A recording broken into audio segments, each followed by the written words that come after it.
in real time the fragility of our planet and its people. We have a crisis. Big trauma like this one can really shake the world at the highest level. We have seen things in COVID-19 like the marginalization of certain groups in society that are very terrifying. آخر من آفات المجتمع تؤدي إلى تقويض كيانات المجتمعات عامة، حيث أن الجريمة تستنزف طاقات كبيرة من الشباب، من الأيدي العاملة، من الاقتصاد الوطني. Existing problems and the existing fragilities have been exposed and will be exacerbated. There are so many issues to worry about, whether it's climate change, whether it's politics, and the fact that things don't seem to be going towards a better future, really.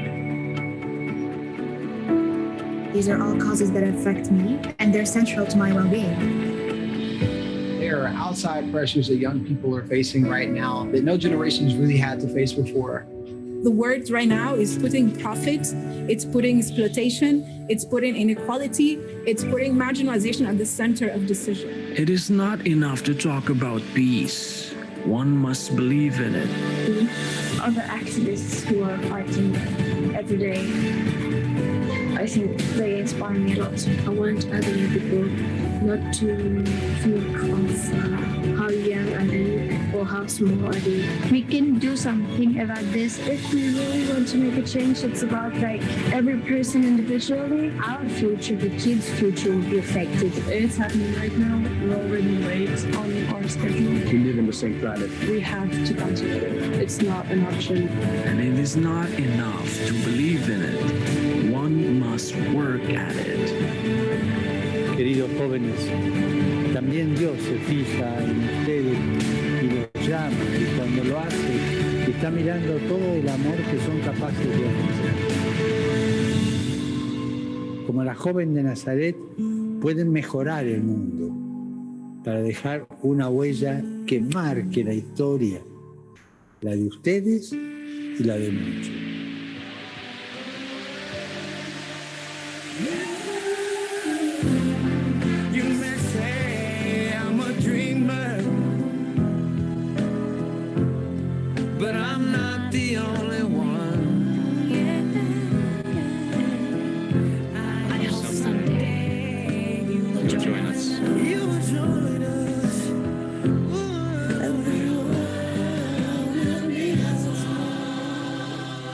Welcome to Asia Youth International MUN 2022. Here's how you start to contribute in global peace.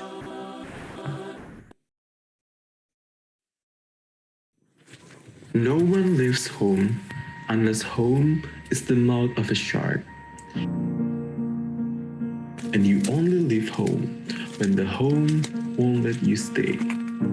While we live peacefully every day in our homes with proper food, clothing, and shelter, some of us are struggling to even find a place to live.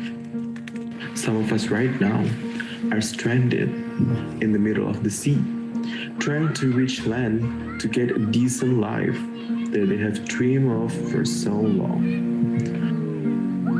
Sadly, according to the United Nations High Commissioner of Refugees, approximately 10 million people around the world, specifically refugees and asylum seekers, are denied nationality, and worse, every new baby is born stateless in every 10 minutes. Wars and conflicts resulted in mass exodus and displacement of people, and they happen every day, even in the blink of an eye. Even right now, when we sit in front of our computer, slurping some tea and watching this video, people in Ukraine, Myanmar, and other conflict-torn countries are facing the threat of displacement and statelessness. Every day, the UNHCR works to make sure every stateless person gets the right to enjoy resettlement and make sure their rights are fulfilled. However, UNHCR alone is not enough. This is not just a UNHCR problem. This is everyone's problem, and this is a global problem that requires a global solution. Through the I Belong campaign, the UNHCR aims to end statelessness within 10 years through the act of identifying and protecting stateless persons through legal advocacy, awareness raising, and working with governments and partners. With only 2 years left, the UNHCR needs your help. Take action now by joining Asia Youth International Model United Nations 2022, because refugees and stateless persons belong with us.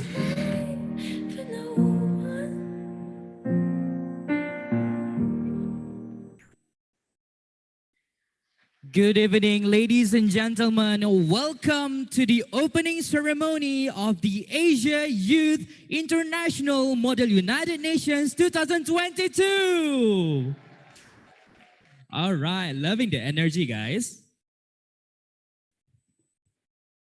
All right, His Excellency Mr. Mohammed Jalil, as the UNESCO Regional for Asia and the Pacific representative, His Excellency Charles C. Jose, the Philippines Ambassador to Malaysia,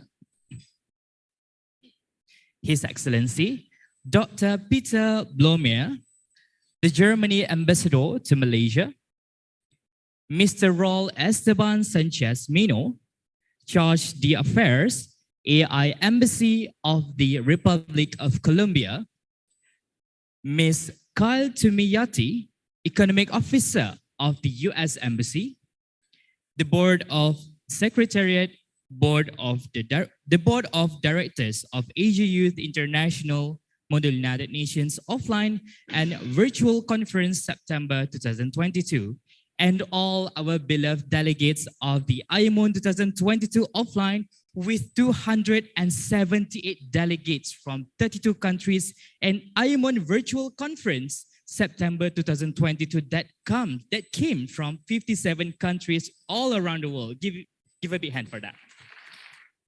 All right.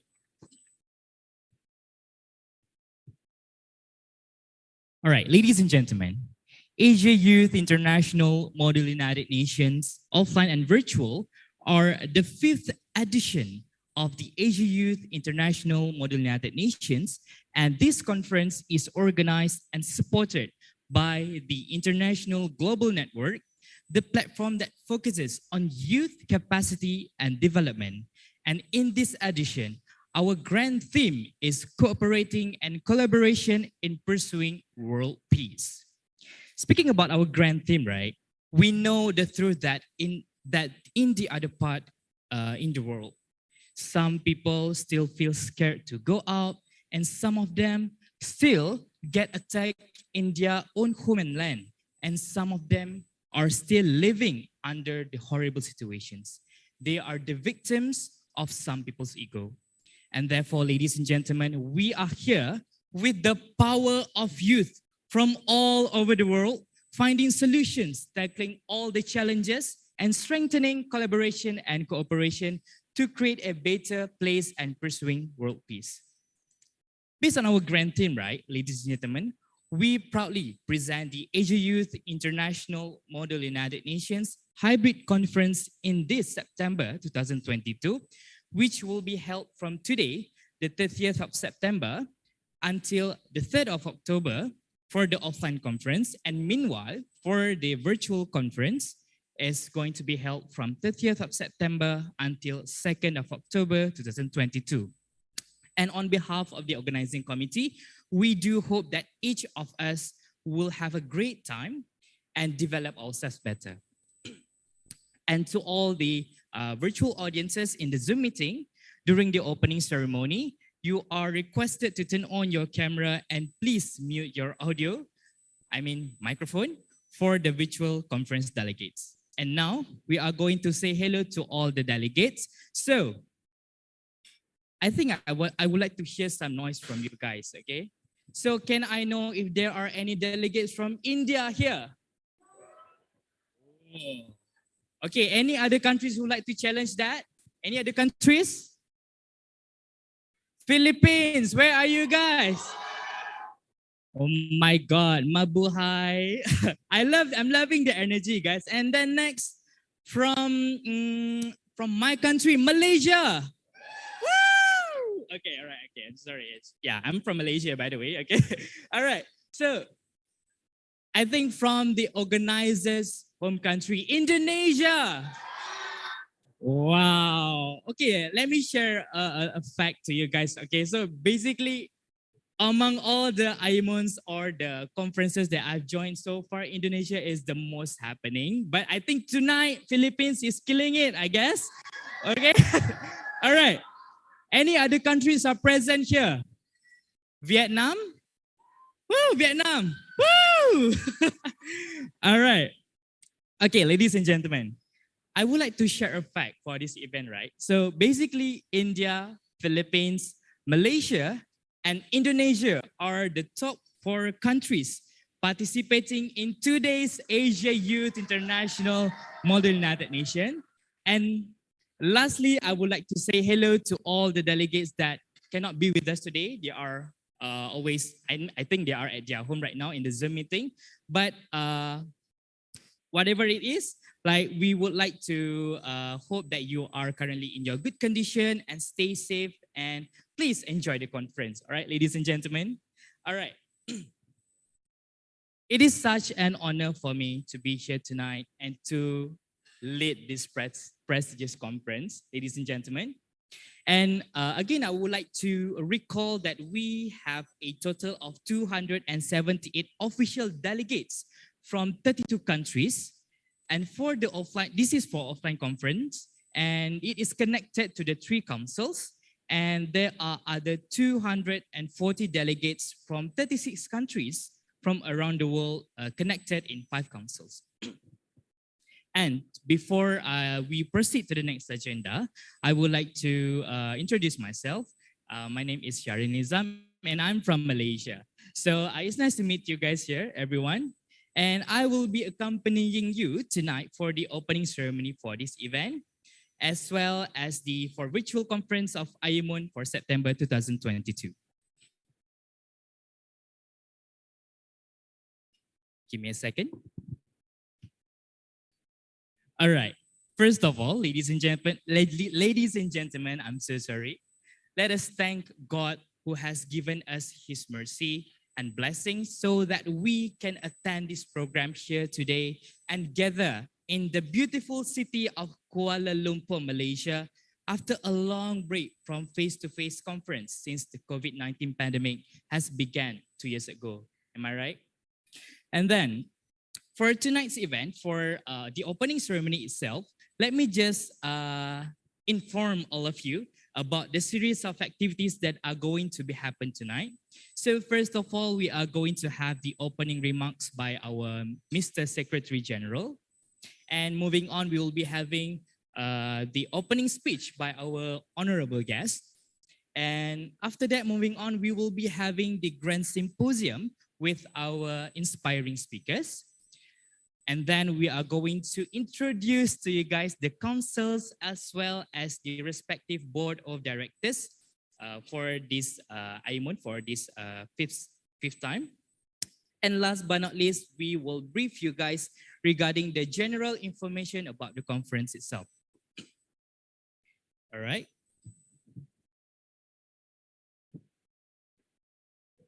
Okay, so ladies and gentlemen, to begin with the first agenda, we would like to invite our Secretary General, Mr. Rio Putra Hadivatama from Indonesia, as the Secretary General of IMON Hybrid Conference 2022 to deliver his remarks. To Rio Putra Hadivatama, you may have the floor.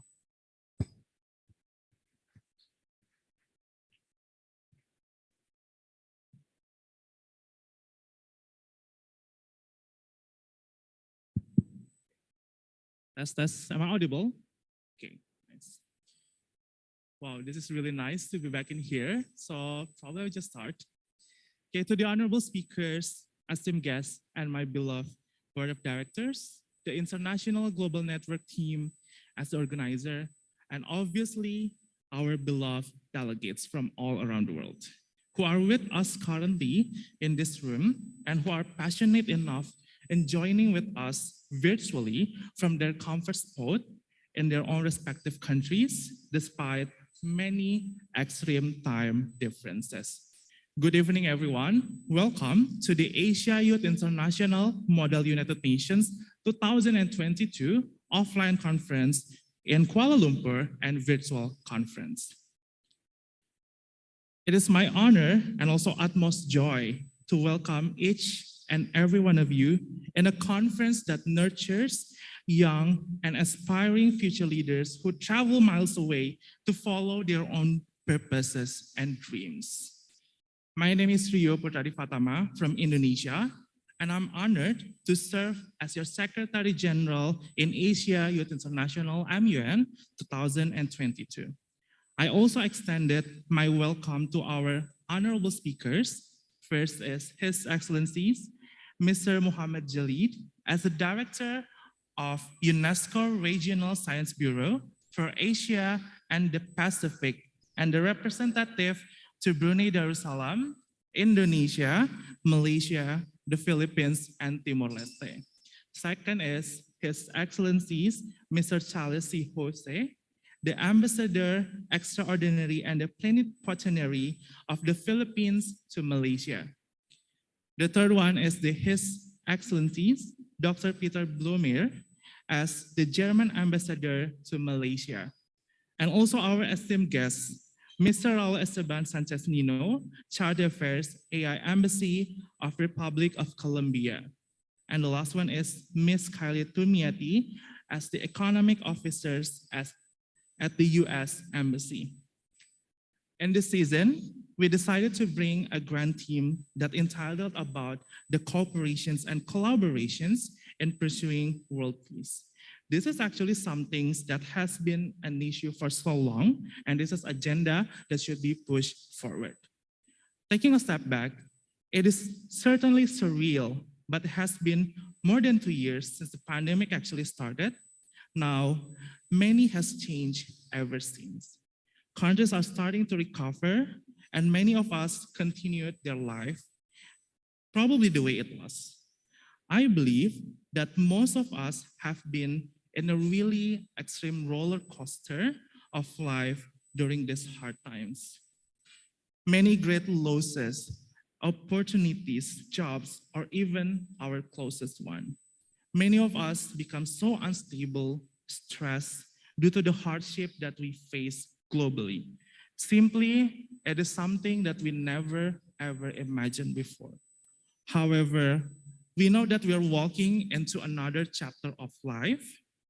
Yeah, it is actually hard, but you will always know that you always get the people surrounded your back. As cliche as it sounds, but it is actually what happened right now. In a way, this pandemic actually taught us to spend more time with our own self and to reflect with so many things about our current situations or even our future. This sudden 180 degrees twist actually made us to rethink the questions of life after the pandemic, or if there will be any. Will my life become even better after this? Will I be able to move forward? It hasn't been easy, has it? As mysterious as life can be, it is actually our duty to discover the answer and finding your own way out.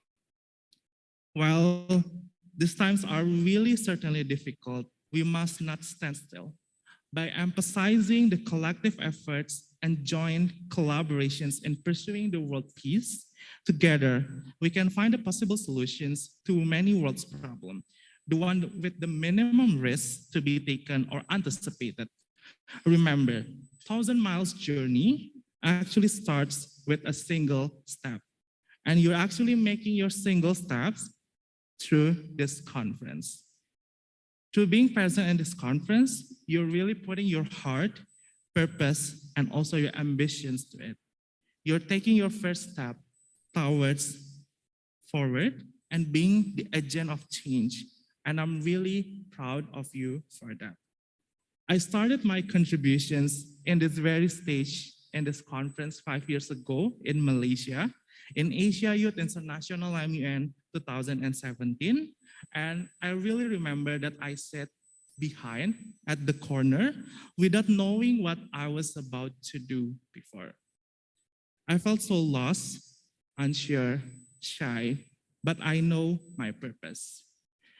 With a lot of similar faces I've been seen in the committee, and today, 5 years later, I'm standing in here as your Secretary General with a stronger purpose of giving the same hopes and platforms to many aspiring youths, or probably anyone who's really similar with Rio 5 years ago. That same dreams actually leads me to craft every council with its every topic that could stimulate a debate and discussions among the aspiring youths. With your participations in MUN, you show that you're committed in bringing your value and commitment, even a wider scopes. And obviously, you're going to face many challenges as well during the process. I really understand that many of you happens to be a beginner and many only experiencing the online conference. But I think it shouldn't even stop you to voice your opinion during the discussions. It is important to note that MUN offline has several differences and also dynamics that you need to anticipate that make it more challenging, yet it's so fun than the online conference. For those of you who are participating in the virtual conference, remember that you know that different council topic or the person that you met will give you a different lessons as well, which makes a really great opportunity for us and also for you to learn. You will see that what you believe not be universally accepted by every person, that every people usually hide their true intentions and feelings on why they oppose your solutions later. Moreover, some actually might be left behind and having their interests not being taken into account. That is to say, do try to put your best and move forward and try to make and take many lessons you find along the way. And always put a positive mindset during the journey. Aside from serving as a delegate, please do remember that you need to have a really good network with the other delegates as well and have a lot of fun. Simply, you can do it by enjoying your break time or informal movements outside the council itself. Now, it is the time for you to not only discuss some of the world's pressing issues, but also to link, connect, and collaborate with the like-minded youths to scale up your impacts in this conference and probably outside this. I hope that you're able to utilize many potential as maximum as possible to create a glimpse of a better future starting from the day you enter this conference and leave as a different, better individuals while aspire to inspire your surroundings to ensure that the chain of hopes and positivity will not stop on you. Right now, please do enjoy your opening ceremony, the grand symposium, and of course, the food. Thank you so much, and I wish you a best of luck for the conference. All right, ladies and gentlemen, to Mr. Rio, thank you so much for your speech. And now, ladies and gentlemen, we are going to move on with our next agenda, and let us invite the honorable speakers to deliver their speeches. And first of all, we have Mr. Raul Sanchez. He is now serving as the Charge d'Affaires AI Embassy of the Republic of Colombia. He entered the Foreign Service in year 2000, and he has been awarded as a Presidential Distinction of Merit for his work related to victims relief of the Haiti earthquake in 2010. And to Mr. Raul Sanchez Mino, you may have the floor.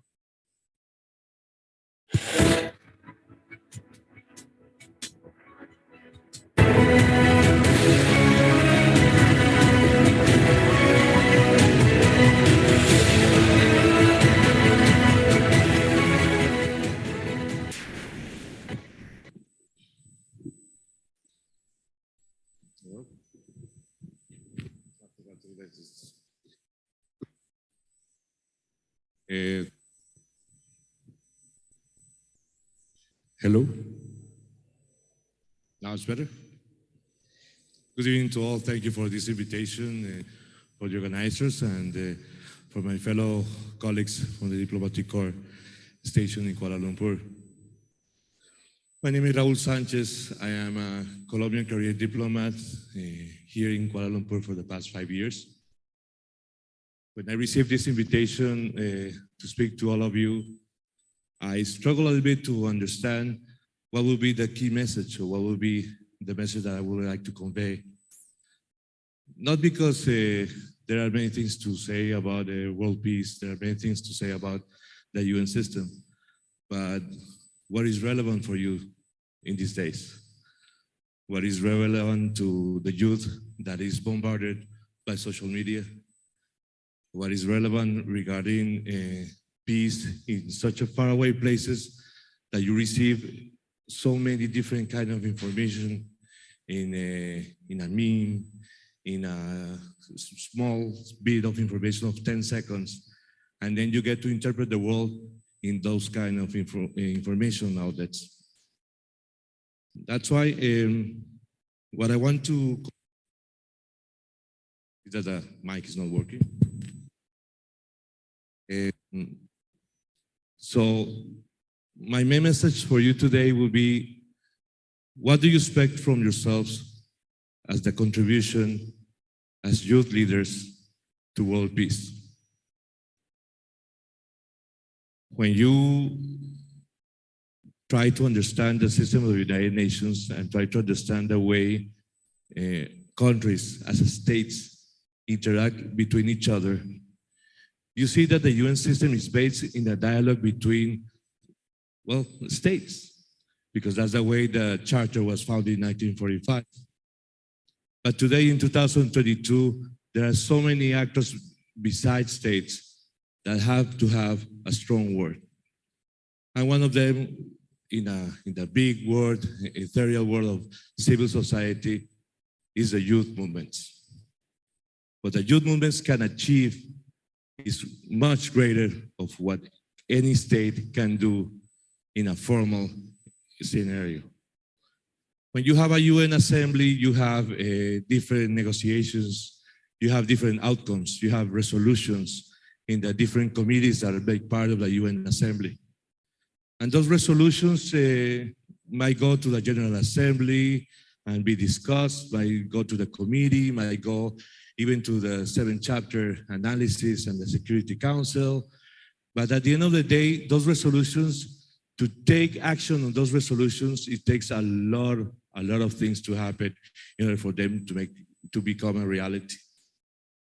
That is the same thing when you go to a state, when you go to a government and they have different decrees and things like that. So again, the UN system was created to protect world peace and to protect and enhance international security.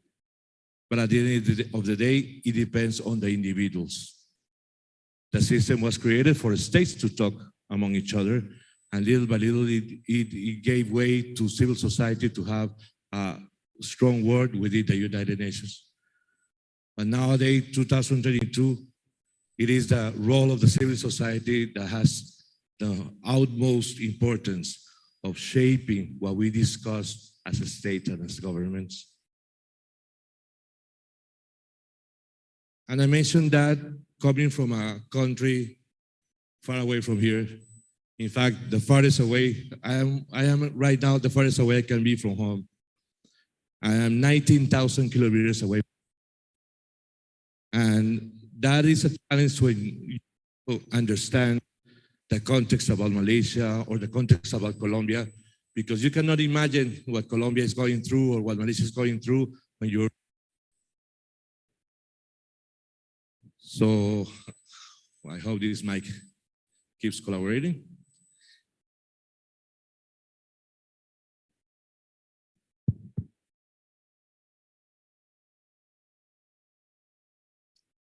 I'll try to continue with this one.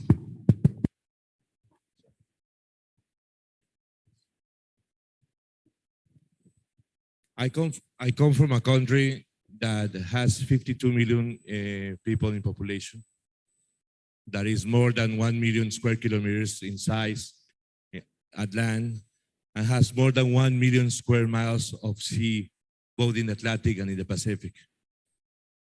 We are one of the 17 most mega biodiverse countries in the world.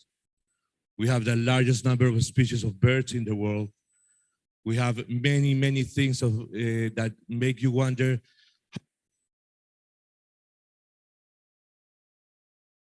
So many territories within those borders called political borders, which are, well, an invention that we had to make in order to manage states.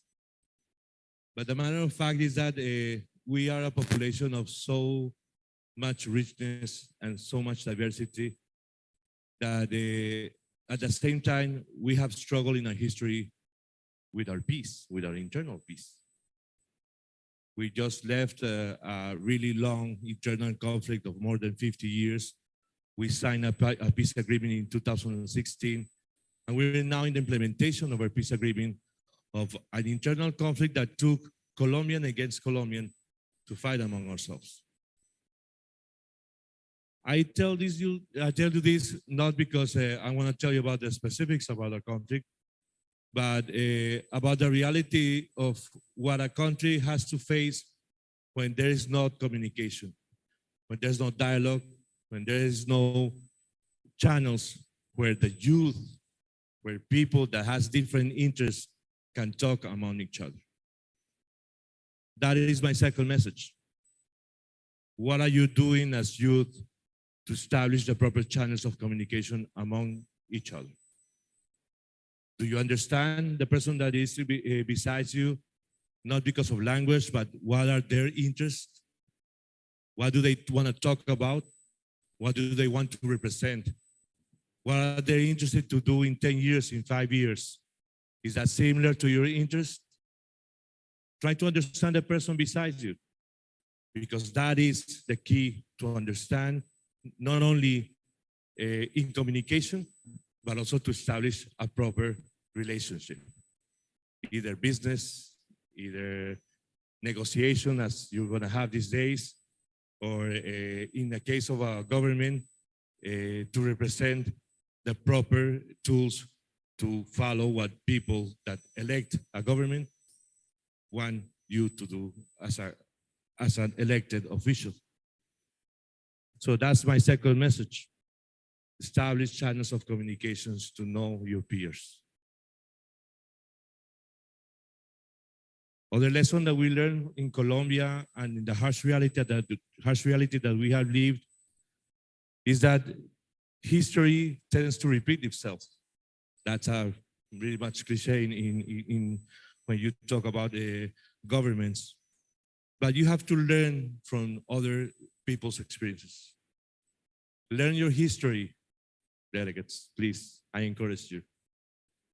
Learn the fact that in the 20th century, 187 million people died in internal and international conflicts because there was not enough dialogue, because there was not enough communication, and because there were different interests represented by states, by groups, by legal, illegal groups that confronted each other. 187 million people in the 20th century died in world wars, in different scenarios, in internal conflicts such as the Colombian one. So that has to make you think. What you can do as a leader, as a young leader, to not have the 21st century repeat what happened in the past history. That is up to you, to learn history, to learn past experiences. And my fourth and last message is, as delegates that you are searching for world peace, is to listen to the people that have been affected by reality. Don't stand reading about refugees. Don't stand only reading about victims of a conflict. Reach out to them. Reach out to refugees here in Malaysia, in your country. Reach out to displaced persons because of natural disasters.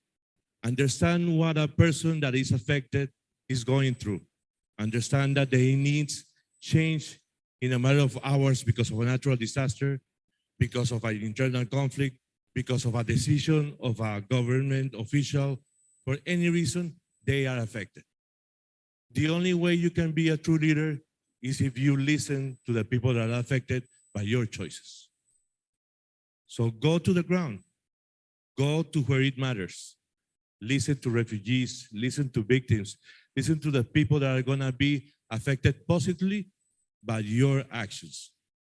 That's a way a true leader in the international agenda can take to the United Nations or to any other fora the necessary tools to achieve world peace. I don't want to go before saying that Colombia has achieved peace after many years of suffering. But our road ahead also is a road of understanding each other. We are investing in our youth in Colombia so the leaders of tomorrow can understand that the past has been a little bit difficult, but has also brought a stable economy, a stable reality that will encourage them to have futures. So for me, the main message to end this speech tonight is to give you hope. Hope that you can change the world with one step at a time. Gracias. Have a good evening.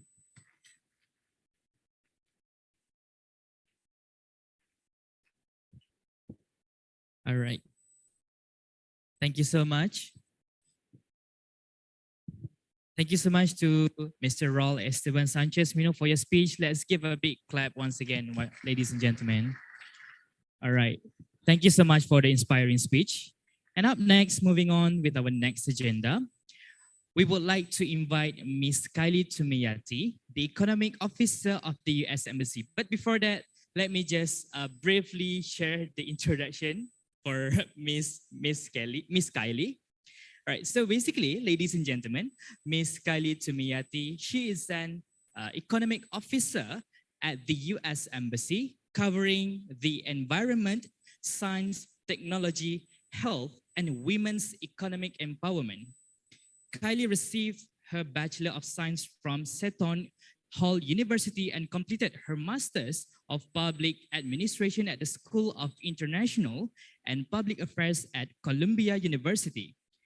Prior to joining the U.S. Department of State, she was a Fulbright English teaching assistant in Malaysia and worked for non-profit organizations in 4 countries. And therefore, ladies and gentlemen, Ms. Kylie.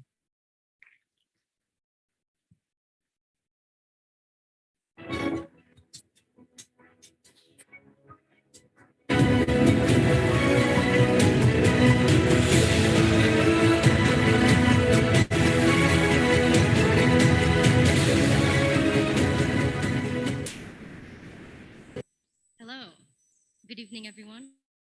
I'm honored to be speaking to you tonight alongside such other esteemed speakers and panelists.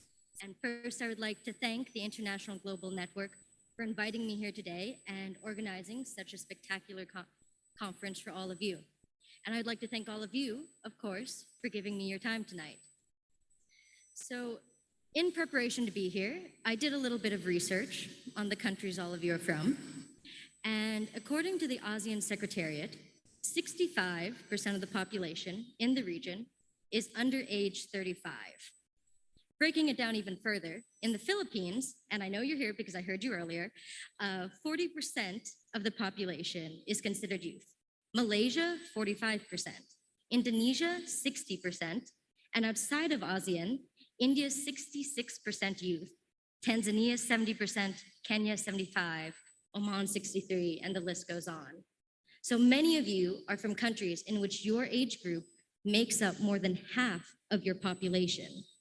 So the people here are the ones we're looking to change the world. According to the UN, 16%, or 1.2 billion people, are between the ages of 16 to 24 years old. And these 1.2 billion youth will define the trajectory of the world for decades to come. So your full participation in this and in everything you do in solving global challenges such as climate change, economic growth, human rights is critical to all of our development and prosperity.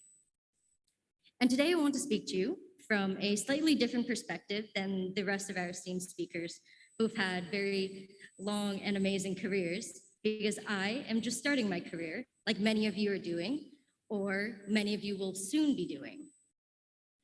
And I was actually, much like Secretary General tonight, 5 years ago, was sitting where all of you are now, because I also did Model UN in college. Although I never did a conference quite this large, so I think you're all ahead of me in that respect. But from my bio, you know that I went to university. I actually signed a contract with the US Department of State, our Ministry of Foreign Affairs, at the age of 21. I graduated university, started my master's degree at Columbia University, left for a year to do a Fulbright in Malaysia, here in Terengganu. Let's go Terengganu. And then returned to the US to finish my master's during a global pandemic, which I don't have to tell all of you how difficult it is to study and to learn during a global pandemic. But after finishing that, I was sworn into the US Diplomatic Corps, the US State Department, and now I'm here. And I've been in the country for about 3 months. And within that time, I have been in meetings with the Malaysian Minister of Science, Technology, and Innovation, the Minister of Health, and was a coordinator on the visit for our US Speaker of the House's meeting with the Prime Minister of Malaysia. And so I say this, I guess to brag a little bit, but also to say how possible it is in 5 years to go from where you're sitting to where I'm standing. So I think if I can do it, definitely all of you can. Oh, well. Thank you. And being a young officer, I understand the challenges that all of you and I face every day. The being underestimated when you walk into a room, the being spoken down to, and doubting even if you deserve to be in the room or if you can handle the responsibility of being where you are. And so I want to give you a few pieces of advice that have gotten me to where I am today, and I hope will resonate with some of you. So first, push yourself out of your comfort zone. It's not easy, and as it sounds, it's uncomfortable, but it's the only way to get anywhere. When I received the invitation to speak here tonight and saw the list of other people speaking, I was terrified. I'm currently sitting between two men who are called His Excellency on a daily basis. So I immediately went to my supervisor and told her, you know, hey, I don't think I should speak at this. However, I'm here. So as you can see, when you push yourself through the fear, when you push yourself through the panic, the uncertainty, you can really do anything. My second piece of advice is to bring others up with you, to support each other. We can get very caught up in trying to receive credit or climb the social or professional ladder, but we have to give credit where credit is due and to support one another. Build a good support network of mentors, peers, and eventually mentees. I never would have gotten to where I am today without a large network of people helping me along the way. And I plan to do it for the rest of my career, and hopefully one day have mentees who I can do the same for. And finally, take care of yourself. Many of you, I think all of you, had to take flights to get here. And I hope you're listening during the safety briefing. Because in it, they say, in case of an emergency, always put your air mask on first before helping others. And that's what I'm saying here. I'm not saying to be selfish, but I am saying that you cannot help anyone if you do not help yourself, if you do not take care of yourself, because you cannot pour from an empty glass. So it's okay to take a break. It's okay to decide you want to change paths, and it's okay to let go of things that don't serve you. And now this is the part where you should all be taking notes, because this is the part where I tell you how to get money from the US government. So switching gears into my US government hat a little bit, the US is committed to helping create an ecosystem where the contributions of youth are respected and the voices of young people heard. And we have a series of programs to achieve this goal. And so one of the most well-known is Fulbright. I myself went through the program. And it has given 400,000 passionate and accomplished students, scholars, professionals, artists, teachers from over 160 countries from all different backgrounds the opportunity to study, teach, conduct research, exchange ideas, and contribute to finding solutions to complex global issues. And among the many impressive Fulbright alumni are 39 heads of state, 60 Nobel Prize laureates, and 89 Pulitzer Prize recipients. Other programs, I know many of you are from the ASEAN region, include the YES program that promotes mutual understanding by providing scholarships to study in the US, the Young Southeast Asian Leaders Initiative that strengthens leadership development, and the Future Leaders Exchange program that provides scholarships to students in Eurasia to study in the US.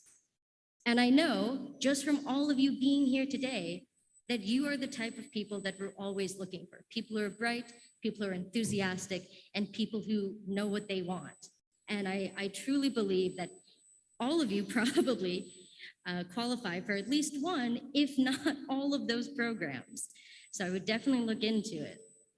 And in closing, I'd just like to say that I truly believe that youth are the agents of change, and that young people's inclusion in the peace and security agenda, among other issues, is key to building and sustaining a peaceful and prosperous future. So if you ever feel like you don't belong, like you don't deserve to be heard, like you don't deserve to lead, I want to let you know you do belong, you do deserve to be heard, and you do deserve to lead. So thank you, and I yield my time to the chair.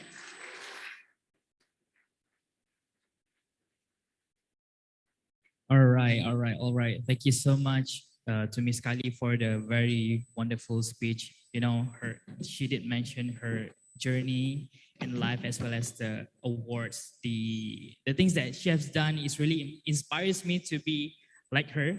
Okay, honestly speaking. All right. So, ladies and gentlemen, without wasting any more time, we would now like to proceed with the presentation of token of appreciation to our speakers just now. And therefore, I would like to invite Mr. Raul Sanchez, Ms. Kylie Tumiati, accompanied by Mr. Rio Putra Hadivatama, to come up to the stage to proceed with the token of appreciation. Please welcome.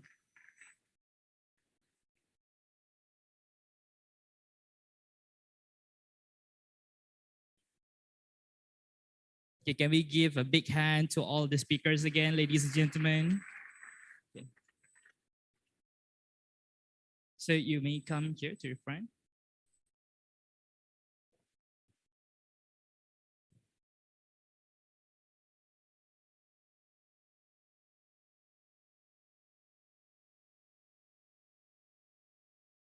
So we're waiting for the tokens. It's coming up right now, ladies and gentlemen. One moment, please. Okay, it's coming now.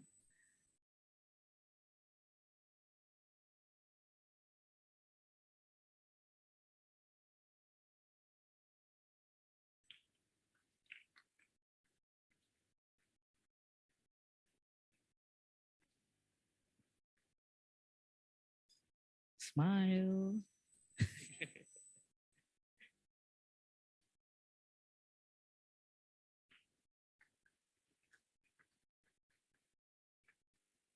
Once again, smile.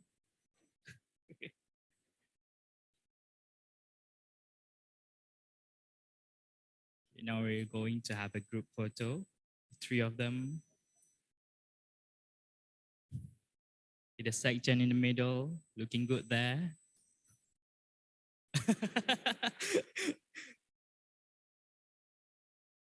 All right, thank you so much. Oh, thank you so much once again.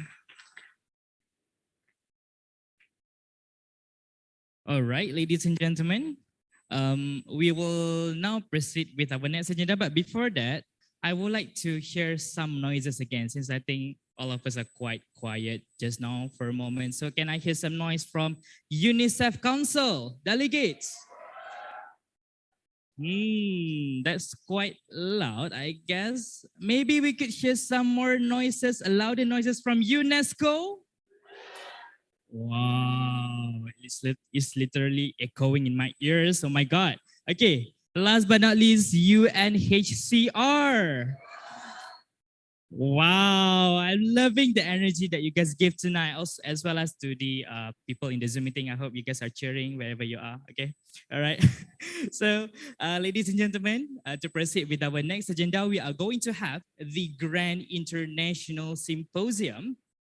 And therefore, again, I would like to invite Mr. Rio, our Secretary General, to come up to the stage.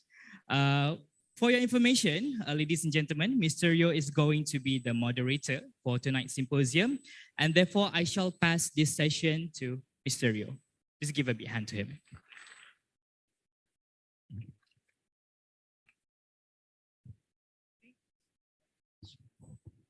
Hello, everyone. Okay, before I would like to present who's going to be our speakers in our Grand Symposium, probably I want to hear one more time, delegate of UNESCO. And UNSCR. The last one is UNICEF. Now, this is what we call as conference. The energy and also the enthusiasm and also you guys. Okay, now I'm going to present, let's say, who's going to be our speaker in our symposium. The first one is Mr. Muhammad Jalid, as the Director of UNESCO Regional Science Bureau for Asia and the Pacific, and representative of to Brunei Darussalam, Indonesia, Malaysia, the Philippines, and Timor-Leste. Mr. Muhammad Jalid is the Director,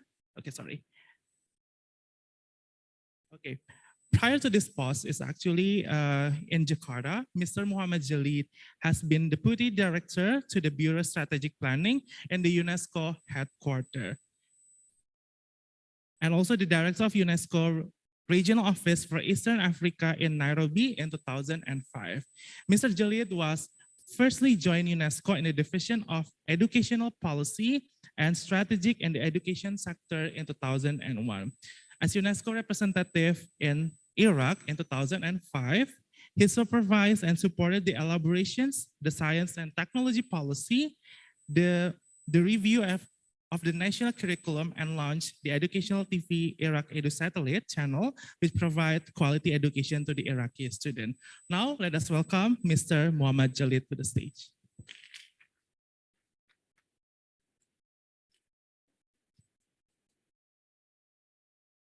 And our next speaker is His Excellencies, Mr. Charles C. Jose, as the Ambassador Extraordinary and Plenipotentiary of the Philippines to Malaysia.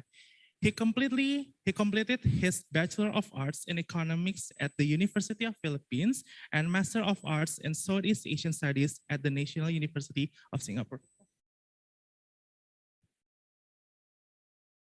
He started his career as the Assistant Director and Acting Director Officer of ASEAN Affairs in 1998 to become the Minister and Consul General and the Deputy Permanent Representative to the UNESCO for the Philippines Embassy in Bangkok. Finally, till present time, he serves as the Ambassador Extraordinary and Plenipotentiary for the Philippines Embassy in Kuala Lumpur, Malaysia. Now, let us welcome His Excellency Charles C. Jose.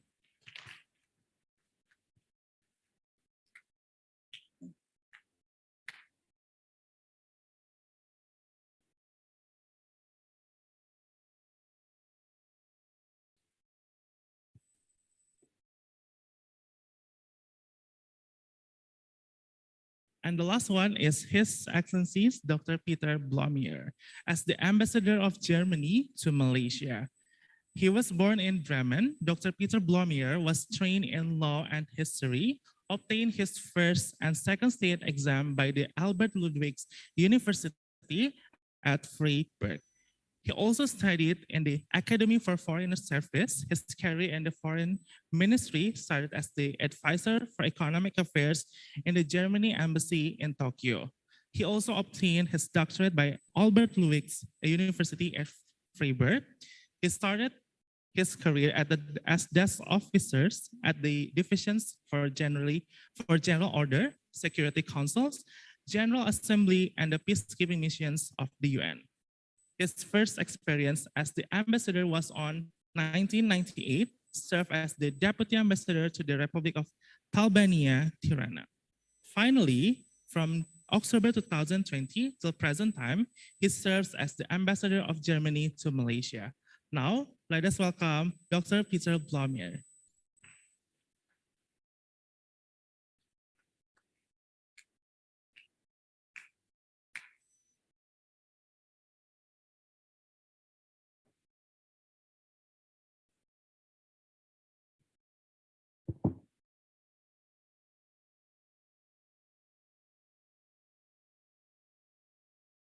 Okay, now probably to begin our grand symposium, I would like to give the opportunity to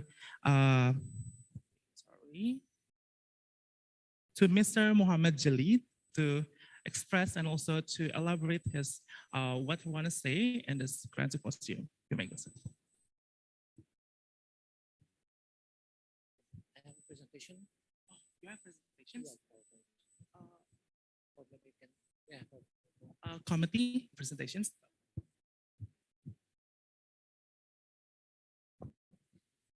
Okay, let me start.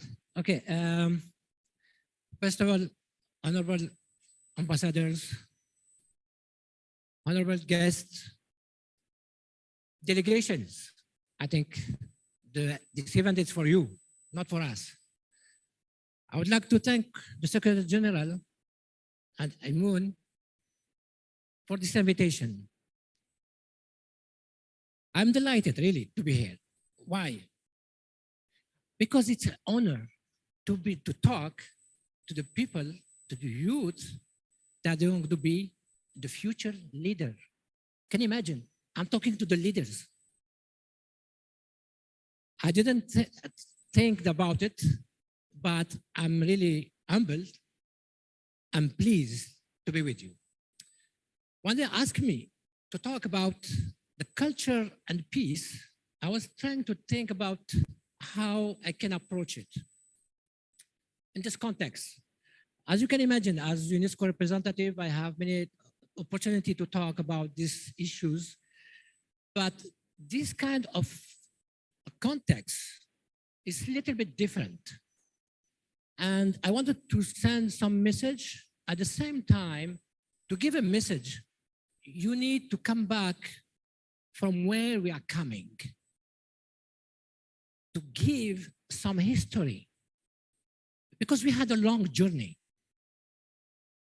And during the long journey, the humanity worked a lot,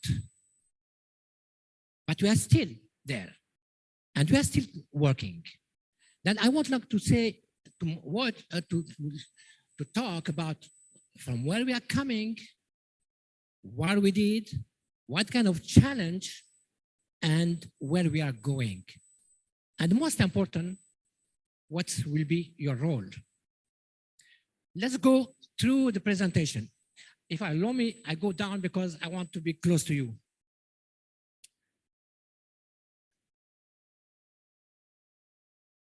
Next, please. Okay. The United Nations was created after the war. Why? Because after two wars, okay, I think we had a lot of, successive generation from the scourge war, which twice in our lifetime has brought untold sorrow to mankind. And we said, okay, let's organize ourselves. Let's be together. Organization that we keep together everybody and to take care. And the preamble to the United Nations Charter also aims to further the adoption of fundamental human rights, to respect obligation to source of international law, as well as to unite the strength of independent countries to maintain international peace and security. Didn't change. We are talking the same thing today because it's still relevant. And I will tell you why. It's not because we failed, but because it's a process. Next, please. First of all, let's talk about the world peace concept in general. World peace concept, peace of earth, is the concept of ideal state of peace within and among all people and nations on planet Earth. Different cultures, religions, philosophies, and organizations have varying concepts on how such a state will come about. Is it utopic to think about this? Tell me, is it utopic? Maybe. But it's an objective. It's still an objective. Next, please. Because at the same time, we had the commitment of the leaders. What the leaders committed. In September 2005, world leaders are affirmed in the World Summit Outcome document, the Declaration and Program of Action on the Culture of Peace. The leaders committed themselves to taking action to promote a culture of peace and dialogue at the local, national, regional, and international levels, and requested the Secretary General to explore implementation mechanisms and to follow up on those activities. Now we are talking about the culture of peace. Next, please. I told you before that we had the long journey. And then during the long journey, we learned a lot of things.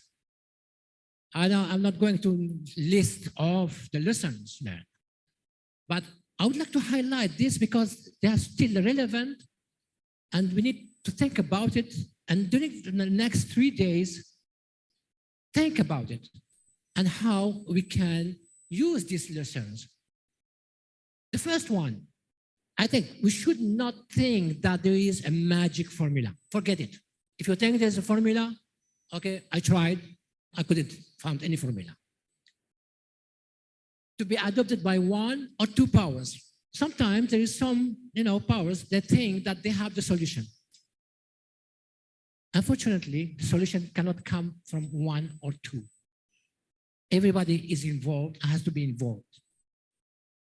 World peace imposed by dominant power assisted by a few partners indirectly because global power is becoming increasingly diversified and contentious. Same thing, the same context, the same concept. It's a continual dynamic process based on a series of concrete action to meet the challenge of each new generation. In fact, it's a process, like I said before. And each generation has its proper challenge, and we need to adapt. Of course, we have lessons learned from the past, but today, you have also new challenge. Talking about climate change, conflict, and all, name them. And we are facing. We cannot limit our expectation to the hopes and dreams which are essential, but we also need to be practical to pursue the peace. I think this one is really important. Why? Of course, it's nice to have a hope. It's nice to have a dream. I had a dream. But the lesson learned that it's in the action that we make the change. The hope should lead to the actions. If there's no actions, we can talk a lot. We can, wish. We can say many things. But if we are not in the actions and we don't transform, we don't change, we don't make the things reality, it will not work. Next, please. The culture of peace concept is UNESCO concept developed in 1995. And you can see the concept itself is to value attitude, behaviors that reflect and inspire social interaction and sharing based on the principles of freedom, justice, and democracy, all human rights, tolerance, and solidarity that reject violence, and endeavor to prevent conflicts by tackling their root causes to solve problems through dialogue and negotiation, and that guarantee the full exercise of all rights and the means to participate fully in development process of the society. It summarizes everything. Summarize all what we want to do. Why? Because UNESCO was created in this concept. Since wars began in the minds of men and women, it's in the minds of men and women that defenses of peace must be consulted. This is part of UNESCO constitution. Next, please. I was talking about action. And this is the actions for the culture of peace. The actions to foster a culture of peace through education. We do nothing without education.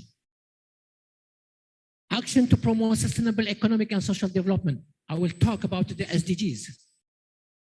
Action to promote respect for all human rights, of course.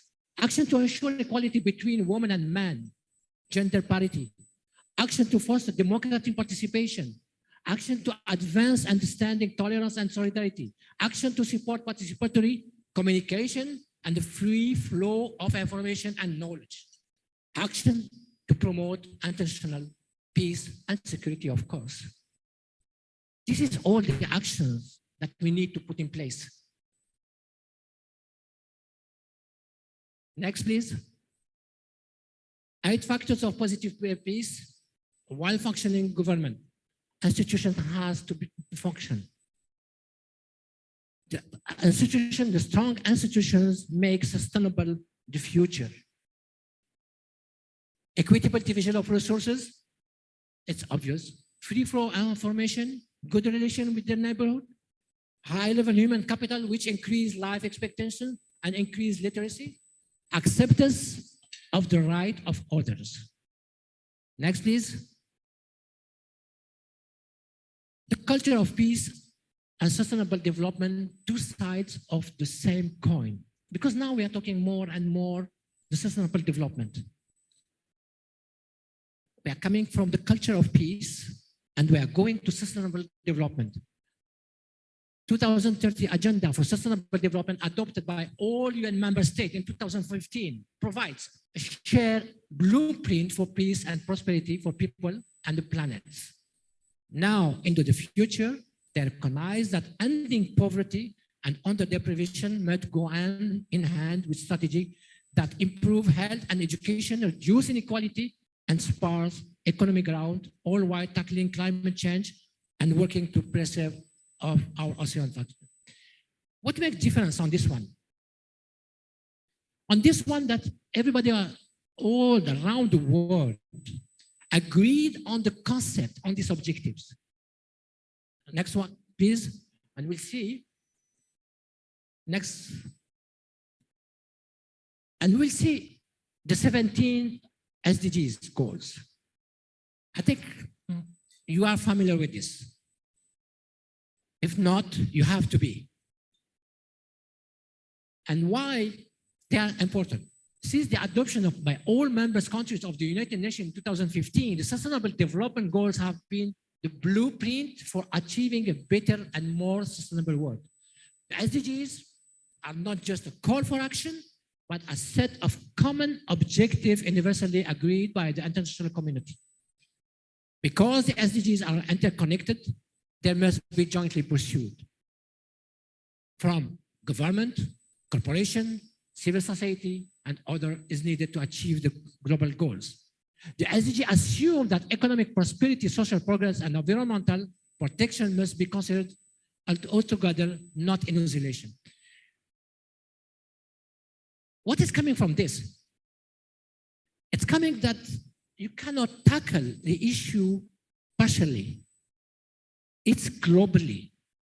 And you can see peace, economy, education, together, all partners. I think this is how it should be. And it's all interconnected.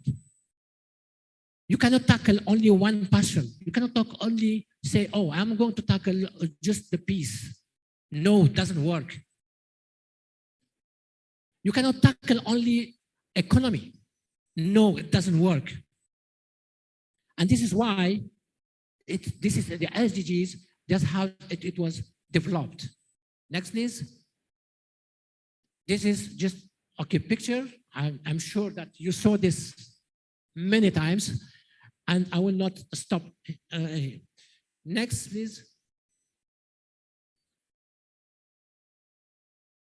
What's the focal of the SDGs? Is leave no one behind. When we say leave no one behind, it's really leave no one behind. Whatever the origin, the religion, inclusivity, everything, no one behind. It's a big challenge. Indeed. No discrimination, please. Nothing. Next, please. And the topics, thematic grouping, you can see of the 17 goals, people, of course, us, we are talking about us, planet, where we live, prosperity, the mean, peace, the goal, partnership. We have to do it together. Next, please. I can put 10,000 challenge that we have, but let's have the main challenges that I think that maybe in your discussions, you can exchange about. The challenge of achieving objective have been amplified in recent years. Why? Pandemic, crisis, economy, war, conflict. I think all this. Actually, in the Asia-Pacific region is now facing the economic impact as many countries of the crisis and the risk that progress will slow down even more in the coming years and environmental and social target and compromise. The slow progress, stagnation of and the regression against the SDG target continue to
Recording in progress.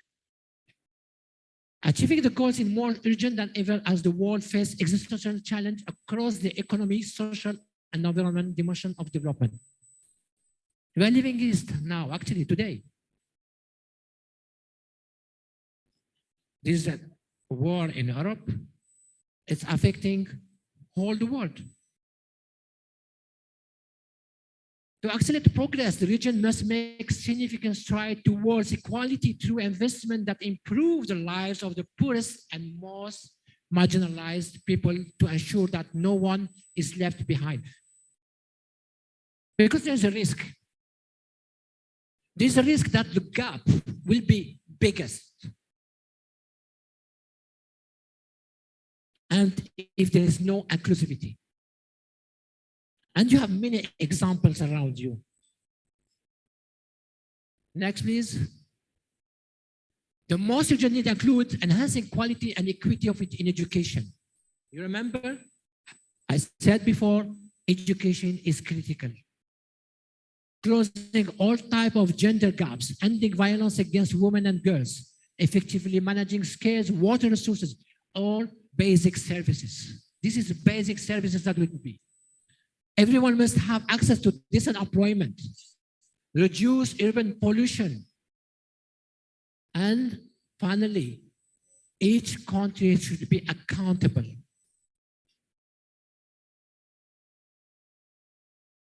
Next. I would like to end by just to quote Mohandas Karamchand Gandhi. There is no route to peace. Peace is the root. I think it means a lot. We are not building it. Make peace happen, guys. Thank you very much.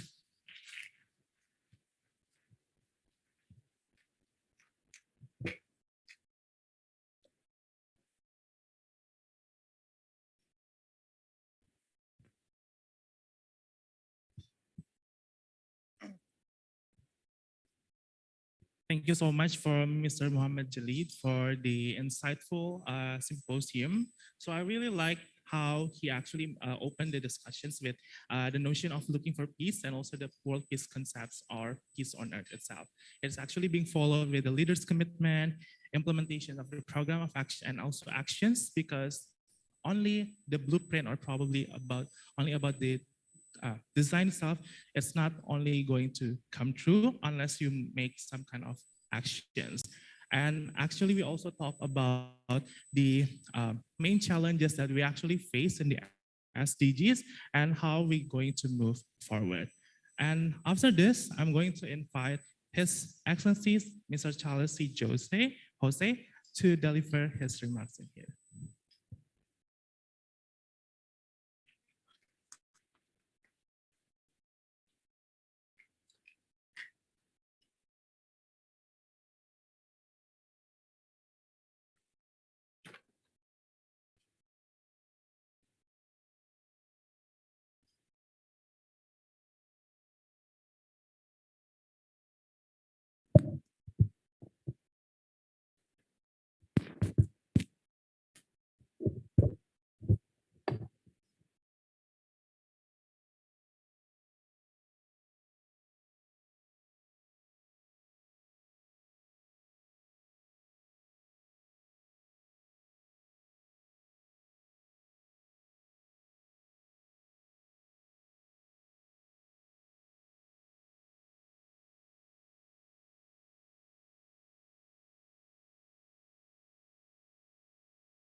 It is a privilege to address young people like you who hold such deep interest in the conduct of diplomacy and the use of international institutions as tools for addressing pressing concerns faced by the world today.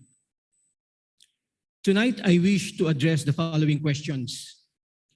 More than 2 years after the pandemic, where do we find ourselves today?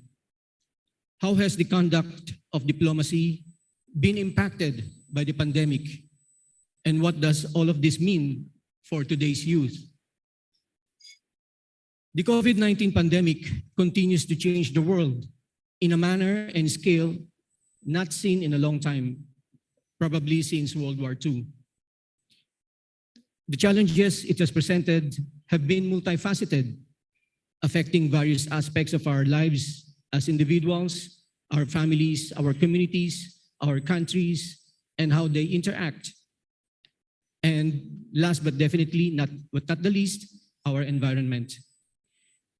The pandemic may have started as a health crisis, but has quickly evolved into a socio-economic, political, and environmental crisis.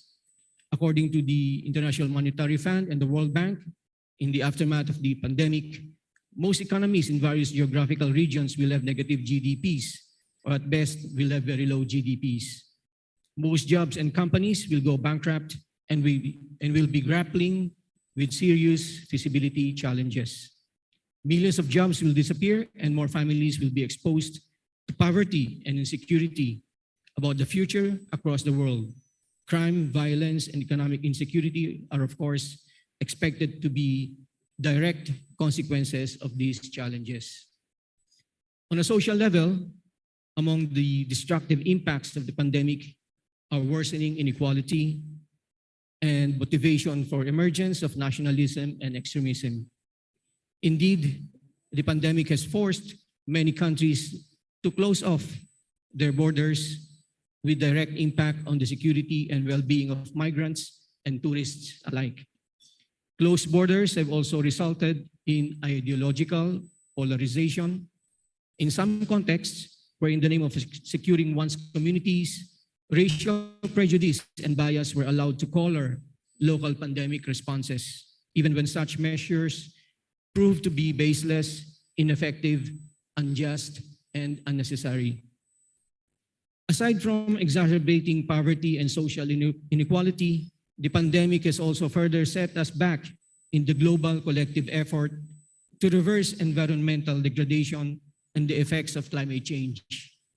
The COVID-19 pandemic may be described as a lesson from an early warning, or a reminder that the security of nations and our security as society anywhere is deeply linked to the sustainable use of the resources in our ecosystem.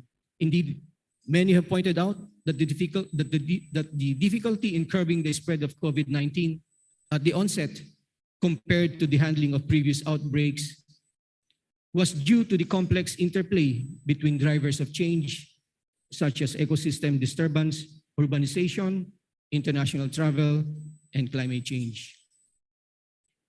These factors were almost inherent in the same markers that facilitated the spread of the virus worldwide. At the same time, as we reeled in the aftermath of the pandemic, counted on our domestic and international institutions to deliver us from its political, social, and economic impact, and moved more of our interactions online. We faced worsening threats to our security in the cyber domain.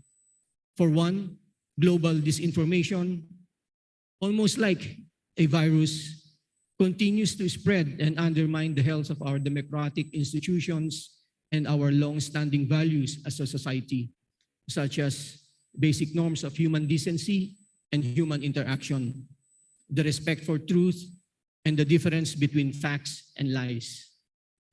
This utter disregard for truth and the existing moral order can also be seen in attempts to undermine international institutions and the fundamental principles that have underpinned harmonious relations between states since the UN Charter, such as respect for territorial integrity, non-interference, and the prohibition on the use of force in interstate relations. The diplomatic community, in various manners and extents, has been affected by these challenges, both in terms of the manner by which we do our work and the agenda of diplomatic engagements. On one hand, the pandemic has made the conduct of diplomacy more difficult in the sense that the reliance on digital and online platforms provided less opportunity to meet in person and even outside formal meeting rooms, in the margins or in the corridors, where many of substantial conversations also take place, and we get a better sense of the thinking of our counterparts, and therefore better able to strike consensus or agreement on how to work together. On the other hand, the burden imposed by the pandemic on government resources has also entailed less pomp and more efficiency in the conduct of meetings. While the urgency of suppressing the virus has forced parties to focus on what's really important, channeling states' agenda towards cooperation in vaccine research, development, and procurement, assisting distressed nationals, and securing food and medicine supply chains. Nonetheless, I must say that the pandemic-related lockdowns have also adversely impacted prospects for people-to-people exchanges, which are a crucial part of diplomacy. Even as we see many countries beginning to open up or even going almost back to normal, we appreciate the long-term impact of living with the pandemic for over 2 years now.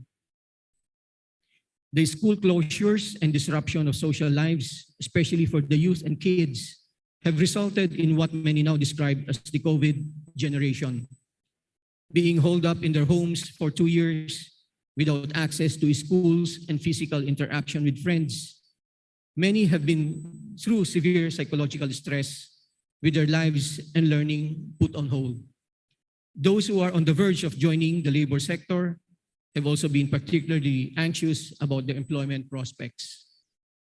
Faced with all of this, it may feel tempting to give in to the anxiety and to give up hopes of a brighter future.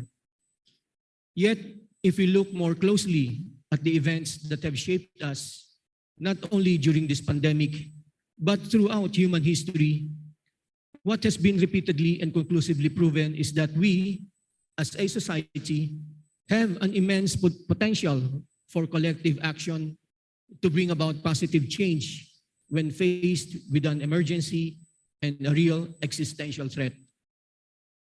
While the pandemic has exposed our vulnerabilities as a society, in this sense, it has also reminded us of one of our many strengths as a species. But in order to effect change, hoping for a brighter day may not be enough. We all have to work for a brighter day, and our hopes for a better world will only take meaning when we act on our words. If the pandemic has taught us one thing, it is that the manner by which we utilize and exploit our environment and natural resources, and how this is carried in decisions we make in designing our health systems, transportation, energy use, or even food distribution and allocation has been grossly unsustainable. As we recover from the pandemic, we must not only try to recoup what economic losses we may have suffered over the past 2 years, but we must also work to establish better and more sustainable and resilient societies built on an awareness of the connection between human security and environmental integrity. Yet, these much-needed reforms and improvement in our national and international policies do not begin in the big halls where decisions are made. Those decisions are mere culminations of work done elsewhere. Social transformation begins not when decisions are made, but when the people themselves call and work for change. Thus, transformation is sparked in homes, in schools, in places of worship, in places of commerce, on the streets, or at the so-called grassroots, that is, in all imaginable spaces we inhabit and where we socialize as citizens to discuss issues of direct impact on our lives. And as it happens, the youth is the most deeply affected segment of our population when we consider environmental degradation and climate change as among our most pressing concerns today. These issues directly impact this generation, so the participation of today's youth in formulating creative and long-term solutions to address them is not a mere whimsy, but a moral and political imperative. The role of the youth in social transformation throughout the ages cannot be discounted. In various parts of the world, great forward movement, whether in issues of race, gender, and sexuality, or calling out gun violence, have been driven by youth activism. The bad news is that with the many things faced by the world today, even on top of local difficulties confronted in your respective localities, it may be easy to get overwhelmed and to be unable to decide how or on what issues to be involved in. The good news is that there is no one right place to start. You can start where you are, and where you are by examining the issue or issues most affecting you and your immediate community, and doing what you can and using what you have to either raise awareness or craft solutions to help your communities and countries. One of your generation's greatest advantages over previous ones is the ubiquity of the information and communication technology. Not only do you have more access to data to guide and inform your advocacies, you also have better access to government and other political institutions through social media. With these tools, you have plenty of opportunities to channel your youthful energies into constructive activism and to contribute positively to improving public policies and institutions. For instance, in an age threatened by disinformation, a simple act of fact-checking before sharing can already do a lot to avoid the further spread of false information. The same is true for reporting hate crimes or similar incidents to the proper authorities, or finding alternatives to plastic as a way to contribute to climate action. This can be compared to the act of wearing the mask during the height of the spread of the COVID-19 virus. It may have been a simple task, but no less heroic or patriotic because it helped save lives and national resources. It also has a multiplier effect. The more people we have doing it, the sooner we are to achieve the outcome that we long for. Through international youth engagements, such as the present conference, the youth also has substantial opportunity to build bridges between nations and advance people-to-people exchanges. Such concerns are crucial foundations for cooperation in times of crisis and best fostered through daily productive interactions. The Philippines' national hero, Dr. Jose Rizal, in his poem, A la Juventud Filipina, or to the Filipino youth, remarked that the youth is silent, maybe undaunted, like a flower that has not yet gone into full bloom. He writes, "Tu que la pena dura, animas al impulso de tu mente, y la memoria pura del genio refulgente, eternizas con genio prepotente." In English, it says, "You at the impulse of your mind, the hard rock animate, and your mind with great power consigned, transformed into immortal state, the pure memory of genius great." Indeed, Rizal says that by the very impulse of their minds, the youth is capable of bringing to life or animating even something as lifeless and unmoving as a rock, and to immortalize their thoughts and their words through the help of great genius, as Rizal himself has done. So to all of you, do not be disheartened and hold your heads high, for you already possess the talents and abilities to make your countries proud. I wish to extend my congratulations for your participation in this conference and hope that this activity would not be the end, but merely the beginning of your commitment to engage with issues that confront our world today and to use your skills and talents to help develop solutions that can make our world a better one for the long term. Maraming salamat sa inyong lahat at magandang gabi po. Thank you and have a good evening to all of you.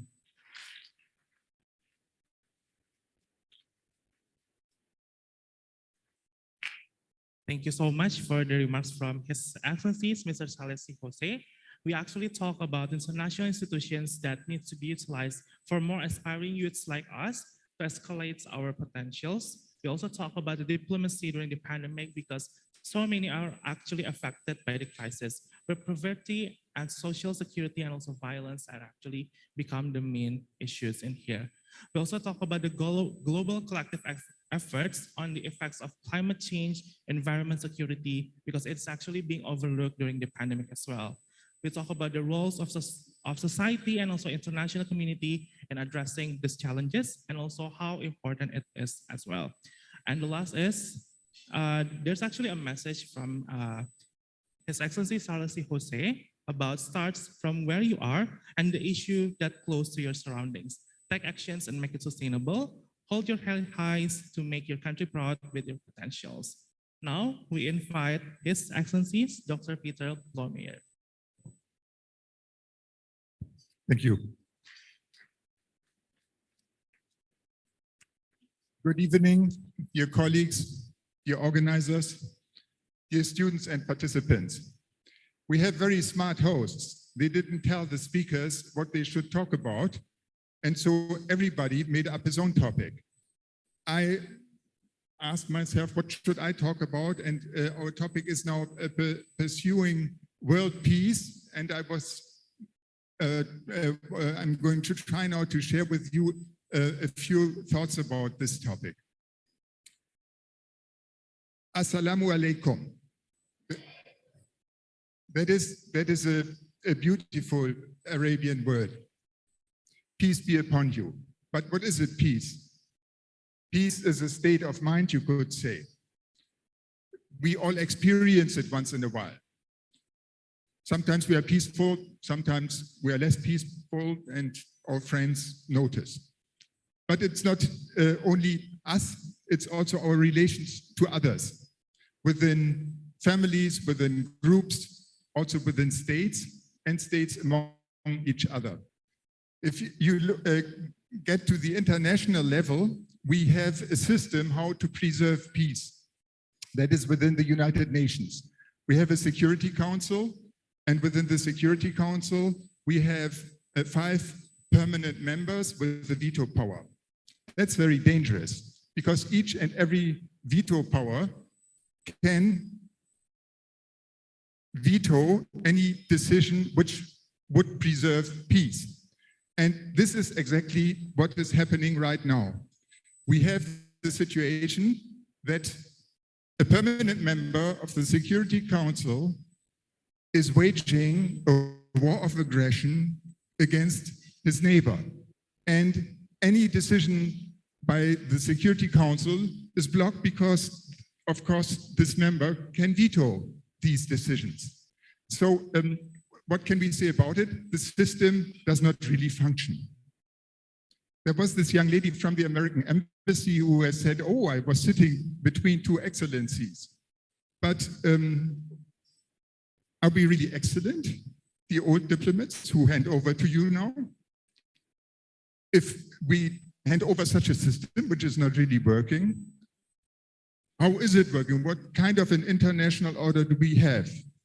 I think that you can distinguish between 2 different approaches. One approach is more descriptive, and the other approach is more normative.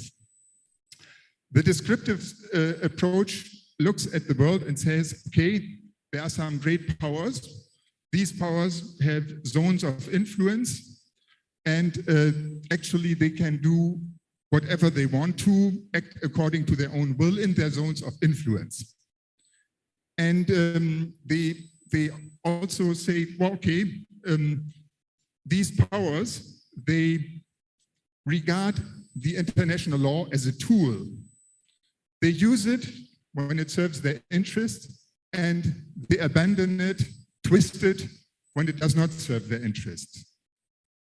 And their opponents, they call naive. Who is not believing in this, that the world is like this, is naive, or maybe insincere. And then there are the others who say, yeah, well, we have an international law and we need to stick to this international law. And of course, they don't believe that they are naive, but they have some values and they want to promote these values in the world. And they know also very well that they need power to execute this. And the power is the the power of the law. And the power of the law exists only if there are countries who stand behind this law, countries defending the law. We had 141 member states in the United Nations supporting the solutions of the resolutions of the United Nations General Assembly condemning Russia for this war of aggression. That was a powerful sign, but it may not stand there. We may not stop there. It must go on, and there must be a decisive answer to this breach of international law to show that the world is not going to accept that. I present to you here the German view, the European view, I can say. And it's different from other views, but that's what the United Nations is about, that we exchange our views. And I would like to tell you why we in Germany, we think like this. In a few days, we will celebrate the 2nd anniversary of German reunification. Also here in Kuala Lumpur, we will have a celebration. And I was a young diplomat, maybe at your age. I was just starting my career when that happened. And I can tell you, it was a moment of incredible joy when German reunification happened. We had the Cold War, we had the division between the blocs, and all of a sudden, the East German people who were under the communist yoke, they shook off that yoke and they went onto the streets and they said to their communist rulers, "We are the people, wir sind das Volk." And a bit later they said, "We are one people." That was the call for unity. And somehow the communists then, they seem, and the people in East Germany, they stormed the wall in Berlin. There was this huge wall and they danced on it, and it was incredible. After 40 years, this wall crumbled. And also the courageous people in Eastern Europe, like the Poles and the Czechs and all the others, they also shook off their yoke of communism. And they became democratic countries. They could join NATO, they could join EU. And one country which was also participating at that was Russia. Russia was also subscribing to that. We had the Charter of Paris, where we said the Cold War is over, the division between East and West is over, and we want to cooperate for peace, like our topic here. But it didn't work.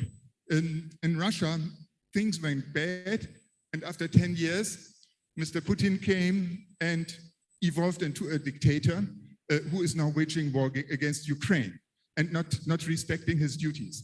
So it is, at that time, by the way, at the time people thought, this is the end of history.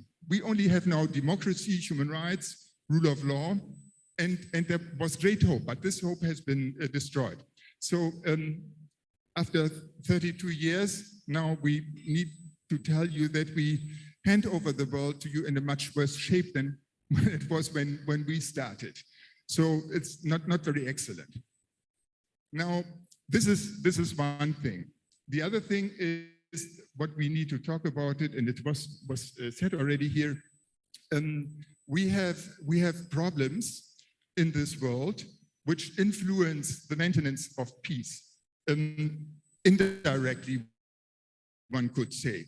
We call that an extended notion. That is, for instance, we have poverty, we have hunger, we have change, climate change with all the ensuing problems like change of weather patterns, floods, droughts, landslides, and so on. We have the loss of biodiversity, and all this contributes to conflicts, to migration. People move around. I don't know, you said it before, how many, I think some 70 million people are migrating right now. An incredible number of people don't have a home. And of course, this will create conflicts. And if we want to change this world, then we need to tackle these conflicts at their roots. And we have the SDGs, which have been introduced here already. I think that is a great opportunity for the world to have these SDGs, because they call for action of everybody. It's not just embassies or international organizations, nation states, member states of the United Nations, but it's also the civil society and NGOs, it's universities, it's schools, and it's companies and unions, and it's the individual. We all need to contribute, and we all can contribute. We are 8 billion people on this world, 8 billion, and some of us think, oh, I'm only one of 8 billion, what can I do? But if 8 billion people think like that, nothing will change. So we need to acknowledge that we all need to contribute to change. In 2015, when the SDGs were established, there was also the Paris Agreement on climate change. What's the most progressive document which we had in environmental law, international law ever. And there all countries subscribe to contributing, fighting climate change. And that's our task now, that we all contribute. And the states do it, but also individuals can do it. If you go, for instance, into a fast food restaurant, then you have a flood of plastic on your table. Afterwards, you dump it into a garbage bin. And then what happens then with it? It will be thrown away. Maybe it lands in a landfill or so. But this costs energy to produce it. Then if you burn it, it will cause climate gas. And if you put it in a landfill, then it will, of course, cause land. So if you think about it, if you go next time into a fast food restaurant, what you can do about it, if you should do it. And there are 1 million other things the individual could do to contribute. Unfortunately, at this time, we are distracted of this. In Germany, we have a green government, or partially green government. The Ecological Party of Germany is now participating in the government since last December. And they had a very nice program and said, we want to do this and that to fight climate change. Every sector has to contribute. And then Mr. Putin started his war. And now every effort goes into fighting Mr. Putin. We can not take gas anymore from import gas anymore from Russia, so we have to go back to coal. Also, nuclear energy is now again part of our energy mixture. Okay, I would stop in a minute. This is a distraction from our real task, which is to fight climate change and to master the environmental crisis. And this war also has other repercussions. If you think of the food crisis, for instance, the food crisis leads to some countries now deforesting their forests to win new land for agriculture. That's problematic for our climate household. So I think all these issues show us that the world is unfortunately not in a very good state right now, that you will hopefully take over. I wish you that you will make it better than us, and that you will be more successful, and that you will cooperate, and that you will convince your generation to participate. Thank you very much.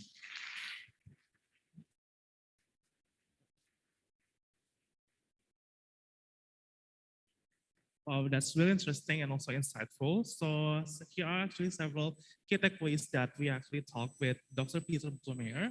We actually started with the questions, what is peace? From the statement of peace upon you. It is actually a state of, similar with the state of mind. It is sometimes peaceful, sometimes it's not. We also talk about the roles of veto power, Security Council, and also its relations to the world's peace, international law, states' interests, and also values that also being carried during the actions along the way, and how the international law is actually keeping the world's order, and how we actually need to acknowledge how we're going to contribute on the changes as well. And the last key takeaways and also message is that you will take over and contributing more changes because our generation is actually the center of changes.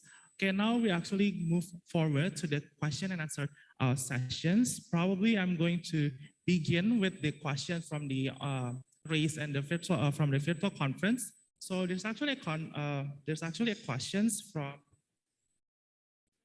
to Mr. C. Jose from Priyanjali Singh from India. Has the pandemic actually brought world closer, or it's actually draw it further apart? You may answer this.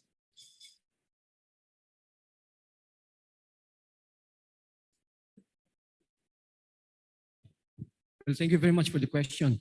Actually, the pandemic brought the world both ways, closer and apart.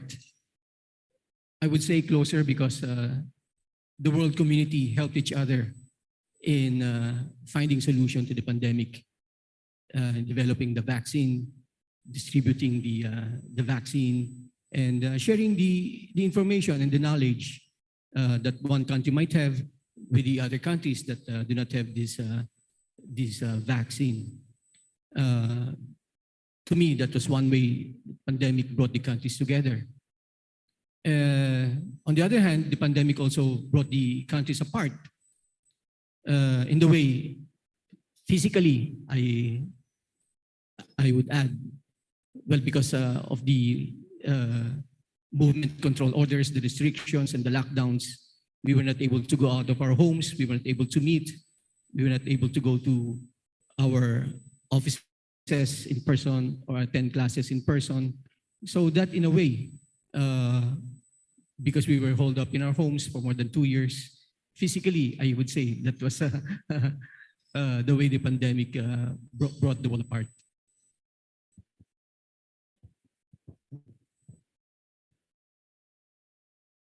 Okay, thank you so much, sir, for the answers. Now we also open for another question and answer, but for offline conference delegates. So for those of you who wish to ask the questions, you can actually line up to the mic, standing mic at the center, and it is only open for 2 delegates. Okay. Okay, you may begin to raise your. Good evening. I am Arvin Inglesa from the UNESCO Council. This question is in relation to His Excellency Charles Jose's a statement relating to the importance of verifying information and fact-checking during the time of the pandemic in pursuing world peace. Now, the World Health Organization proved that acting in the wrong information can kill. Now, my question is, in the age of disinformation, misinformation, and malinformation, particularly in the digital landscape, how can we still amplify the significance and power of using social media in pursuing world peace and positive change? Should I repeat the question? Yep. Okay. You may answer, sir. Actually, I don't think any country or government has already found the solution to that problem. People using media to spread deliberately or not deliberately, intentionally or not, false information, wrong information, or lies. Governments are trying to regulate the use of social media, but then that would impinge on people's freedom of expression and etc. So maybe to begin, it begins with self-regulation. I think everyone should be responsible in what they post on social media to make sure that we are, of course, some of us do not know that what we are posting is actually not the truth. But I think we should be more discerning, we should be more responsible, and think before we post anything. You know, if this is truth, will this will what I post, will it result in division or will it result in unity? Will what I post harm people or will it benefit people? So unless and until I think government and countries will find a solution to this problem, I believe it begins with ourselves in self-regulation. Sir, can we be allowed for one follow-up question? Yes. This is also in relation to quality and inclusive education. Sir, with that answer, you think that it is due time for the United Nations, specifically for the UNESCO, to lobby or urge the government to include in the curricula media or strengthen media and information literacy so that we will be having a legitimized fight against disinformation and fake news, and so that youth and even students would have more power and understanding on how they can fight disinformation and fake news. Thank you. I think I should recruit you for Unesco, because it's exactly what you are saying, and we are promoting with the governments to include in the curriculum, official curriculum, all the concept of freedom of expression, and also the security of the journalism, and also all these kind of things has to be in the education curriculum. We are doing it at the level of universities, at these faculties, these universities, the chairs, talking about this concept, but still, I think just maybe to a continuation of what it was said before me, and indeed, the issue of information, we are coming from one part where there were no information. Now we are coming to too much information. And the social media, the speed of the social media went very fast, and the governments, and there's no regulations so far to maintain. Actually, UNESCO, starting with the European Union, one of the projects is Media and Peace, where we are trying to make kind of regulations and all this hate speech, all these kind of messages, where they create more devastating the world than building the world. And I think this is good through the education and the regulations. I think this is what we need to do. But this is exactly what we would like, and we are going to recruit you. Thank you very much. Thank you very much, sir. Okay, next to another question. Good evening.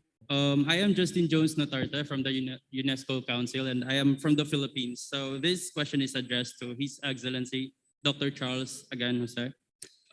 So in the Philippines, we have been, especially the youth, are experiencing smart shaming towards everyone, because the challenge in education, especially in enlightenment and critical thinking, is taken against us, especially if we insist information or new ideas that does not satisfy public opinion. So now the question is, how, as we as the youth, especially that you have said that we are the hope of the fatherland, could influence those naive people or those adamant people towards critical thinking, and especially taking new solutions towards societal issues?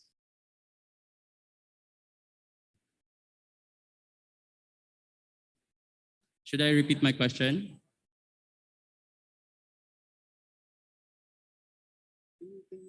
Okay, so the youth are experiencing smart shaming. It is kind of issue or problem that if you have a new information or if you have a critical mind, you are being embarrassed by the people who are adamant to new solutions to societal issues. Now my question is, how can we address this type of challenge, especially to the youth who wanted to provide solutions to a specific societal issue?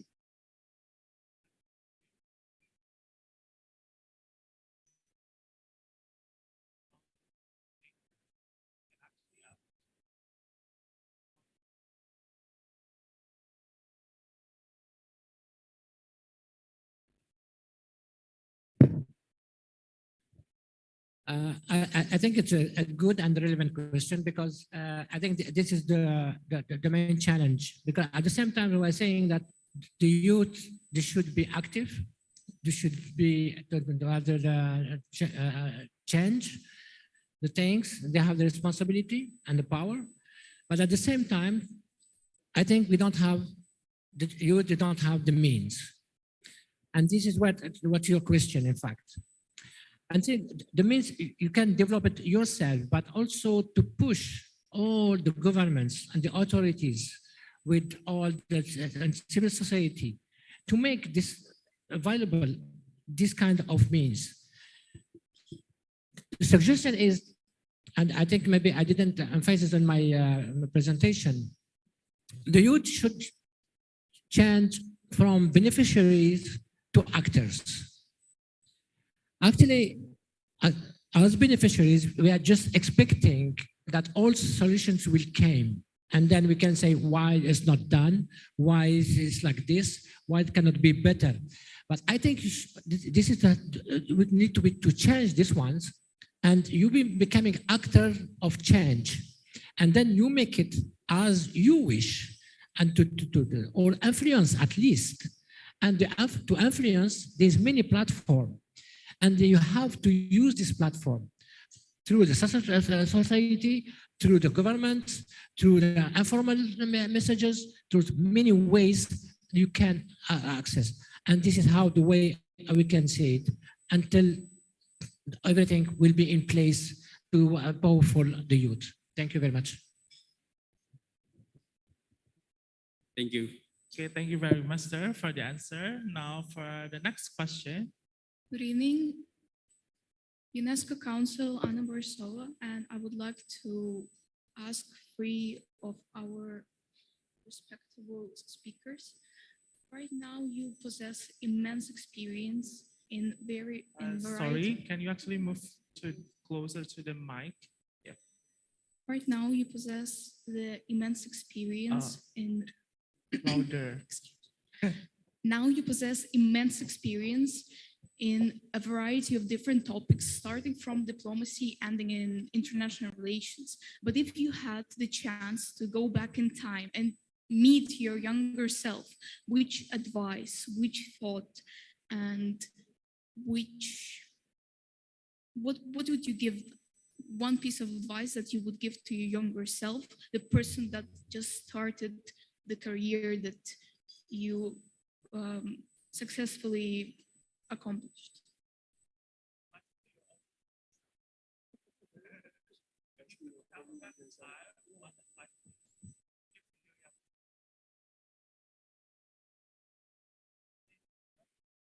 I can repeat my question if it's not understood.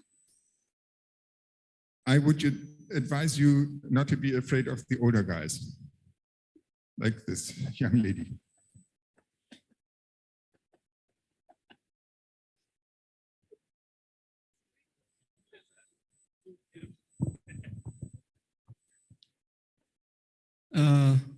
Well, for myself,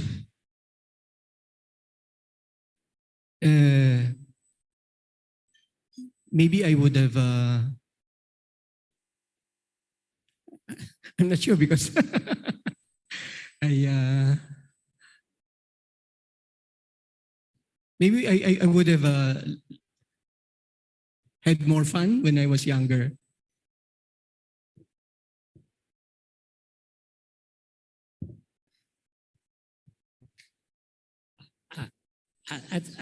Okay, of course we can give advice based on our experience, but I think the first thing is the confidence on what you are doing, on what you believe, on what you think is right.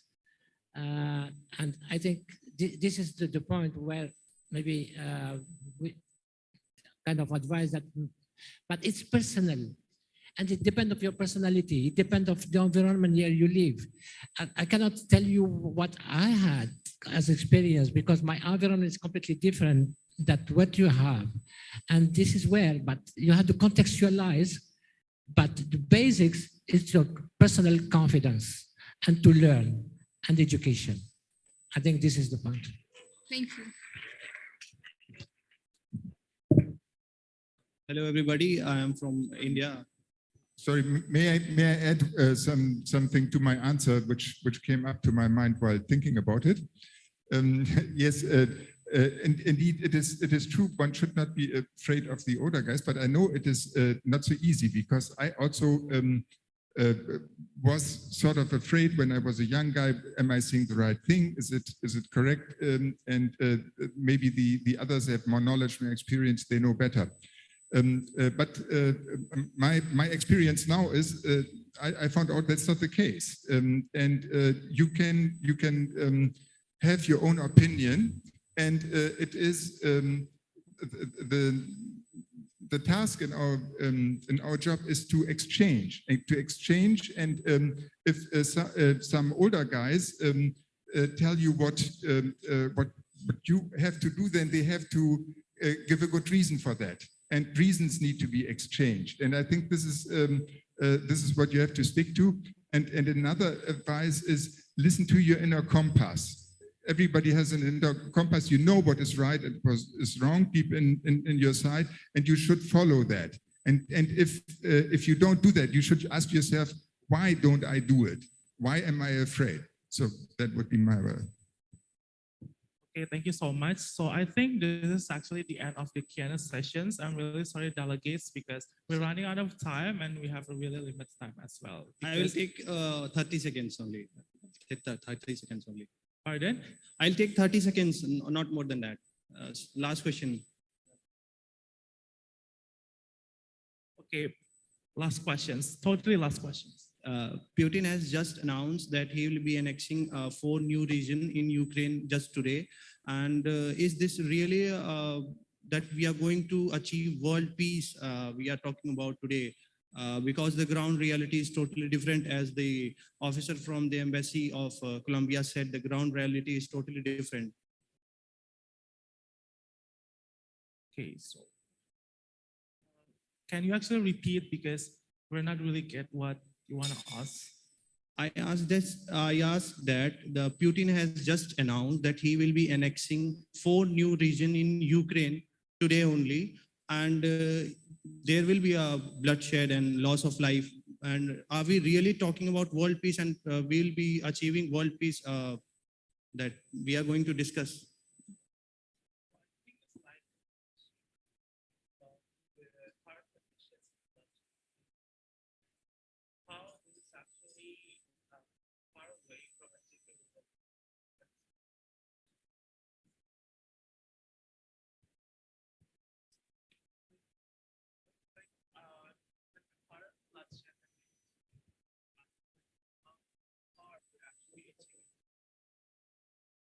Yeah, I think it is a very difficult situation to which no one really has an answer at the moment. The Ukrainians are fighting for their freedom against a superior power, and they are doing that very courageously. They are being supported by European countries, also by the United States. But Europeans and Americans cannot intervene in this war, because otherwise we would have a World War III, which we all need to avoid.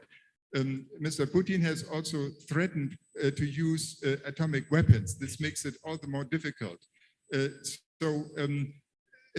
Some people say we should try to talk and we should try to negotiate. But how can you, as Boris Johnson put it, how can you negotiate with a bear who is just eating your leg? That's not possible. So we can only hope for the Ukrainians to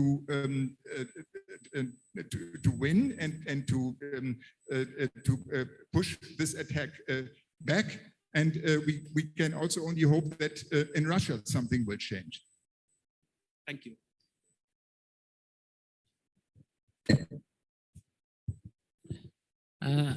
I think as UN, as Unesco, of course, we don't think that the violence will bring anything positive. I think this is the basis. And therefore, I think the only way that UN and Unesco promote is really the discussions and also to come out with the same understanding. and to stop any violence. But we are talking about Ukraine, but unfortunately, there's many conflicts around the world. I think, and this is unfortunate. Talking about Syria, Yemen, talking about the Palestine, and I think this is all things has to bring together the same concept of non-violence, and also in terms of to bring the peace, because the peace cannot be one part of the world. It has to be a general concept and not specifically. And this is where we are talking about this kind of approach. You need to, everybody has to be around the table and say the same thing. I think this is the point. Thank you very much. Thank you. Okay, thank you so much for the answer. So with that being said, this is actually the end of our Q&A sessions and also the Grand Symposium. So I would like to extend my gratitude and also from the committee to Mr. Mohammed Jalid and also to His Excellencies Mrs. Charles C. Jose and also His Excellencies Dr. Peter Blomier. Thank you so much for your participation in this Grand Symposium. And with this, I would like to yield back to the MC. Thank you so much. Yes. Hello. All right. Thank you so much to Mr. Rio. And I think all of you maybe can stay for a while because we are going to proceed with our next agenda, which is the presentation of token of appreciation. And therefore, I would like to invite all the speakers as well as our moderator to come in front to receive the token by Mr. Rio himself. So ladies and gentlemen, please give a big hand to them.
All right, ladies and gentlemen, to all the speakers and Mr. Rio, we would like to say once again, thank you so much for a very informative, insightful speech,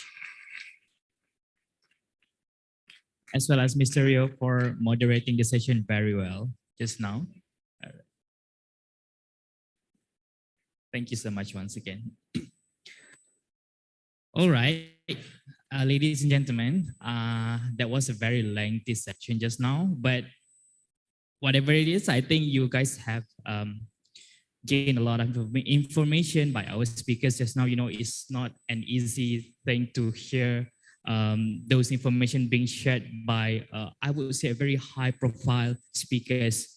Only you can get this in this kind of event. Am I right? Okay.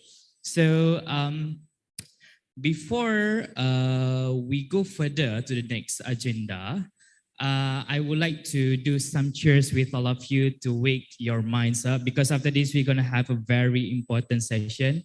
So when I say Aimun 22, I want you guys to do like this, slay, like that. Can I? All right. Can we try once? Can we try once? Okay, I am on 22. Slay. Okay, can we do it one more time? I want the loudest slay from all of you guys, okay? Okay, in the count of 3, 3, 2, 1. I am on 22. Slay. Oh my God, it was a good slay from all of you, all right? Okay, so to move on to the next agenda, we will now moving on to the most important part of the day. I think is the part that you guys have been waiting the most is the introduction of the councils as well as the board of directors. And this session will be led again by our Mr. Sekjen. I hope you don't mind calling you to go up and down again. Okay, all right. So this session, the introduction session for councils and board of directors, will be led by our Sekjen himself. And therefore, ladies and gentlemen, Mr. Rio.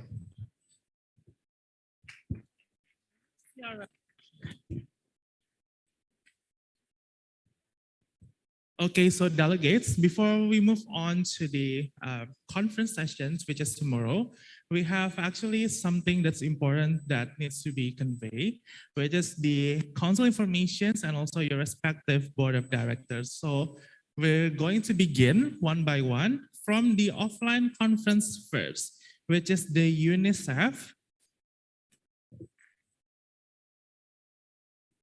Okay, this is your board of directors. It's going to be led by Farah Irina M. as the chair of Unicef, and also Al Gifari Alfa as the co-chair of Unicef.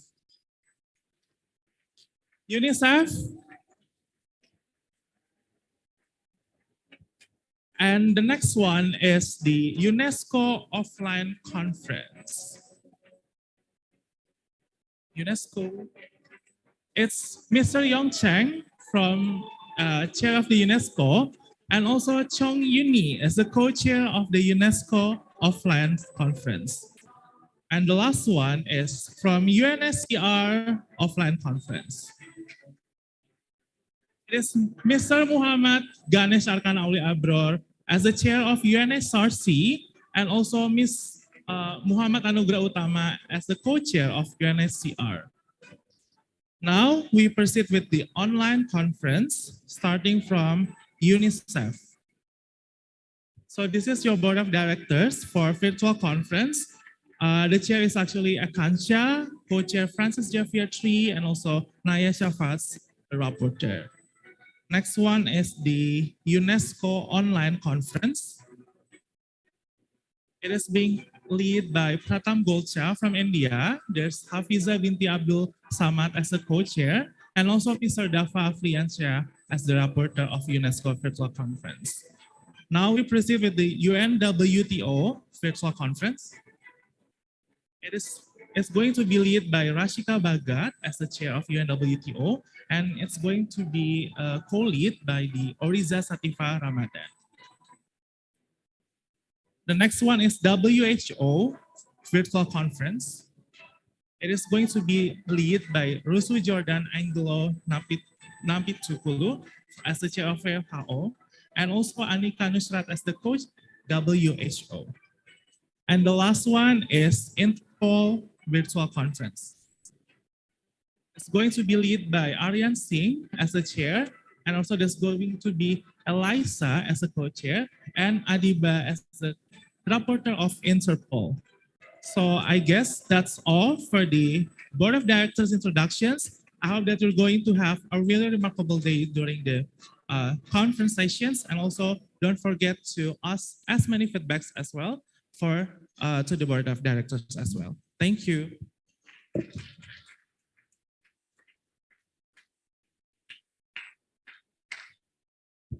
All right, thank you so much. I think this is the last time for tonight that Mr. Rio will be on stage, so I won't be calling you again after this, okay? All right, thank you once again to Mr. Rio Putra Hadiwatama for introducing all the board of secretaries and the board of directors for Asia Youth International MUN 2022. And before we close this opening ceremony for tonight, Please kindly pay attention to some of the informations that I'm going to share with you just now. I heard a message coming out through my phone. Okay, so basically, to all the delegates, especially to the online delegates here, tomorrow the breakfast will start from 6 a.m. Oh my God, 6 a.m. That's too early. Okay, 6 a.m. and it will be located at the ground level at the restaurant in front of the receptionist. The meeting session will begin at 8:30 a.m. And then, the meeting session will begin at 8:30 a.m. You got that? Okay, all right. And the third one, Unicef meeting room. Unicef meeting room will be located on the first floor at the Pullman studio room. Okay, Unicef at first floor, Pullman studio room. Meanwhile, for UNESCO, it will be at the third floor, studio 1 and 2. Okay, UNESCO, third floor, studio 1 and 2. Meanwhile, UNHCR, your meeting room will be located at the first level at the Gohan room. Okay, UNHCR first level Gohan room. And please be punctual and wear formals all the time throughout the meeting session.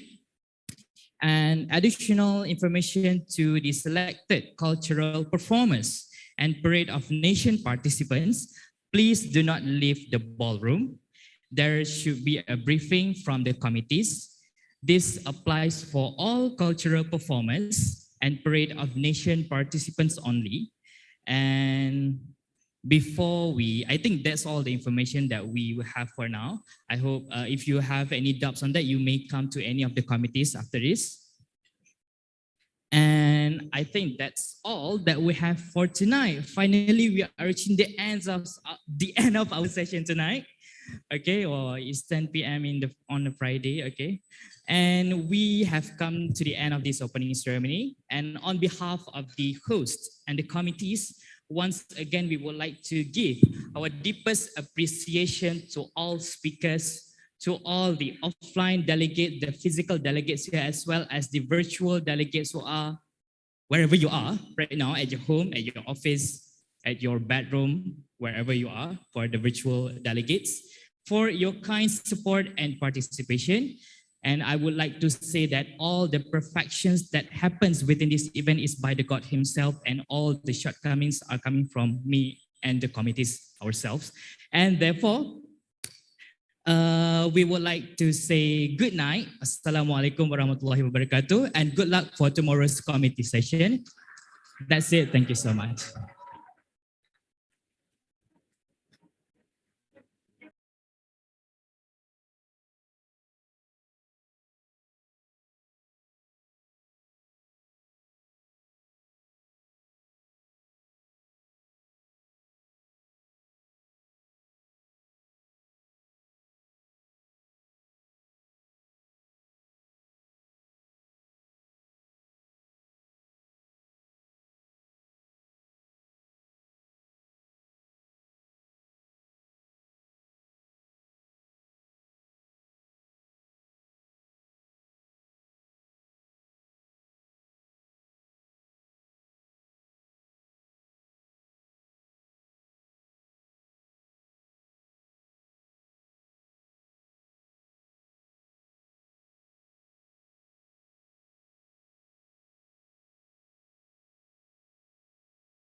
Okay, guys, come on. You can sit in the front. You can sit in the front. You can go to the stairs. Okay, come on. Photographer.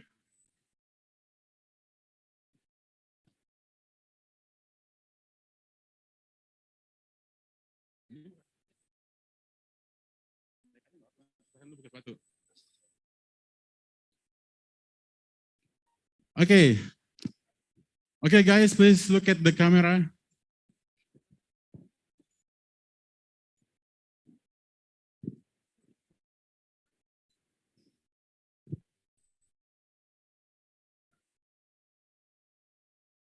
Come closer, go to the front. Guys, go to the front.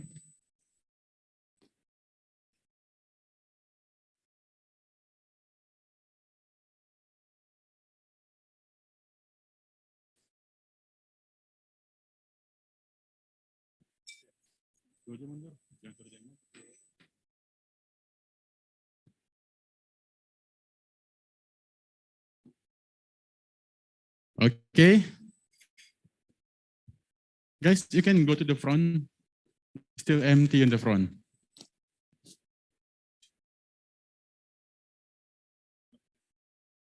You can be in the front so your mother can see you. Okay, guys, look at the camera. Picture first, picture. Guys, in the front. Come on. Your father will be proud of you.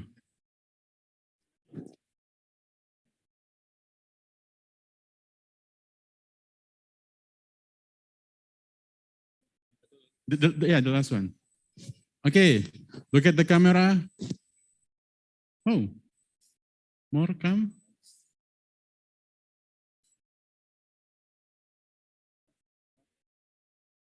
Come to the front in this side. It's okay.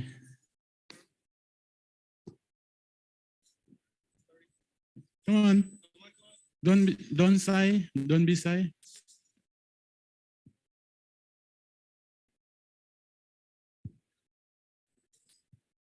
Okay, 1, 2, and 3.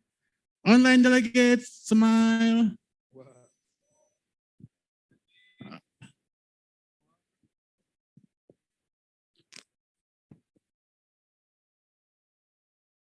And also, you can say hi.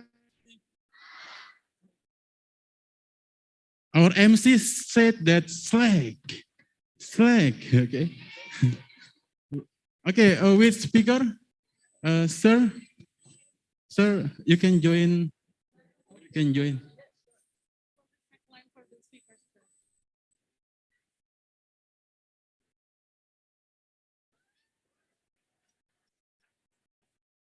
Okay, look at the camera. 1, take a picture first. 1, 2, and smile. Last one. Last one, video. You can say Slack, okay? Yeah, like that. When I say Ayimon, and then you said Slack, okay? So slang. Asia Youth International MUN. Woo! Okay, thank you very much. Thank you so much.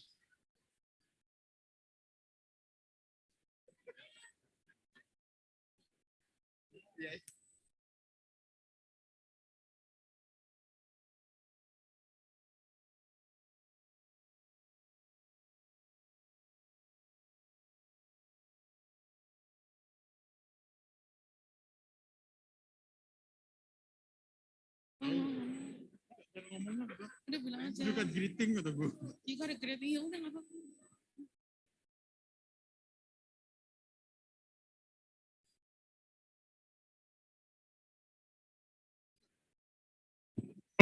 For the all delegates from the Philippines, you get a greeting from your ambassador.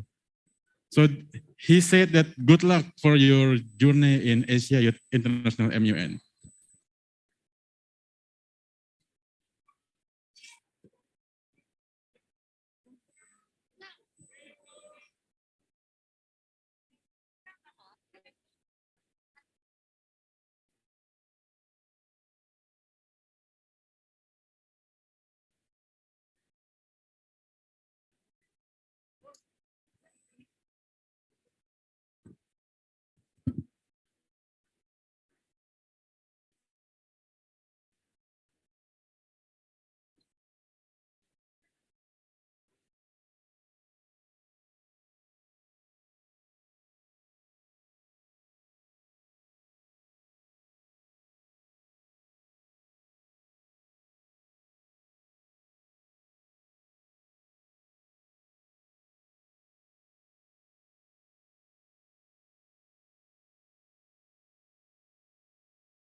Delegates for cultural performance and also the Parent of Nation participant kindly gather here at the stage.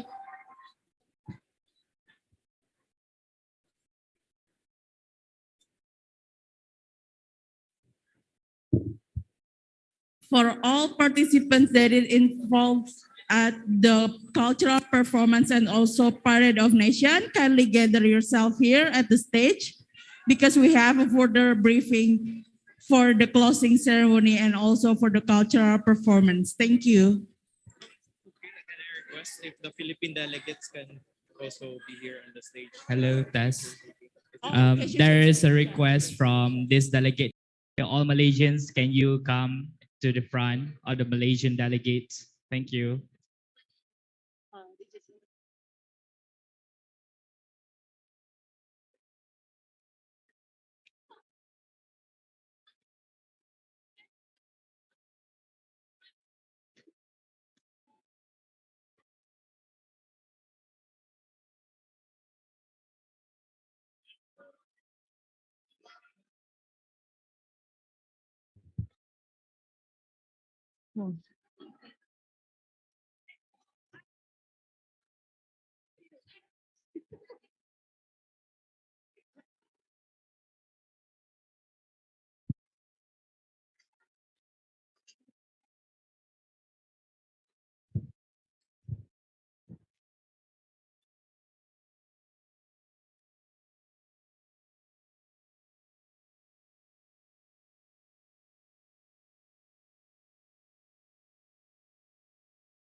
Thank you so much.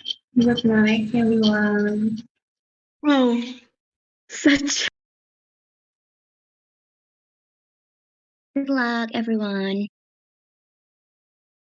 Bye, everyone.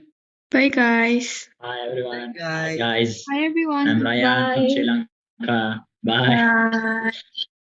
I'm from India. Goodbye. Bye. See you tomorrow. Best of luck, everyone. Bye, everyone. Bye. Bye. See you next time. Best of luck. Best of luck. See you Good tomorrow. luck. See you soon. Bye. Good night. Good night. Good night.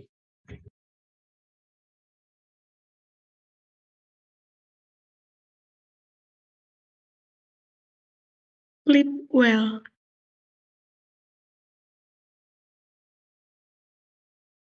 You going to say something for us? Yes, sir. So it's just both of us. We're not sleeping.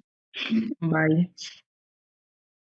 Yeah, maybe we could stay here forever till tomorrow. Maybe you must set your energy for tomorrow, guys. Right? Okay, see you tomorrow. See you tomorrow. Good luck, everyone. Good luck too. See you. Bye. Does anyone wants to give your Insta or something?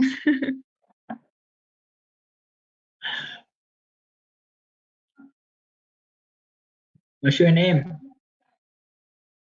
My name is Marian, and yours I think Hi. is right, but I don't know how to pronounce it. Ryan. What's your name? Marian. Your name? What? What's your name? Marian. How to pronounce your name? Marian. Marian, yes. Oh, do No, you no, know Marsha? Marian. Yes, Marian. Marsha, do you want to stay here? Oh, hi. There are 17 of us. Why are you shy?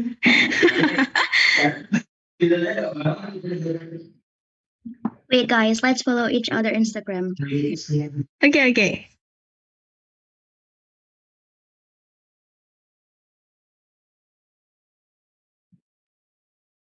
Then we could give ours in chat room.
Okay, good luck. Goodbye. Bye from Sri Lanka. Bye,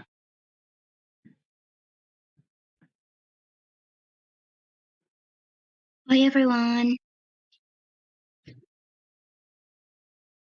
Honey, know your name? Honey? Yep, sorry. How to pronounce your name? Honey? Yeah. Honey. I'll follow you. Otherwise, you following me? Wait, I'll check. It's on Instagram.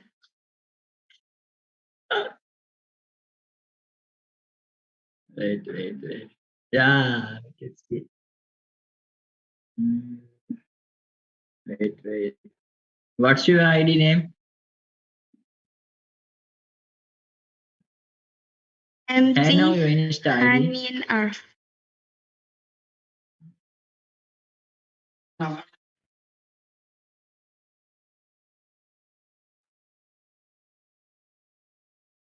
I got. Wait.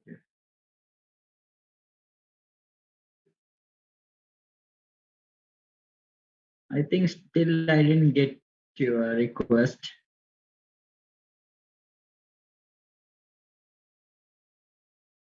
Wait, I'll show my. This is my ID. Can you guys see? Oh, wait.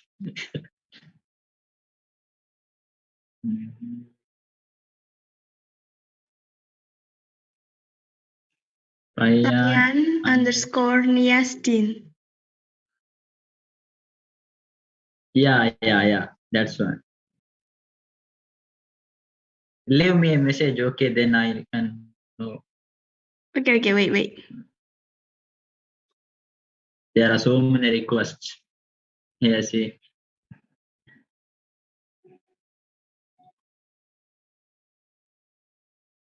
I got.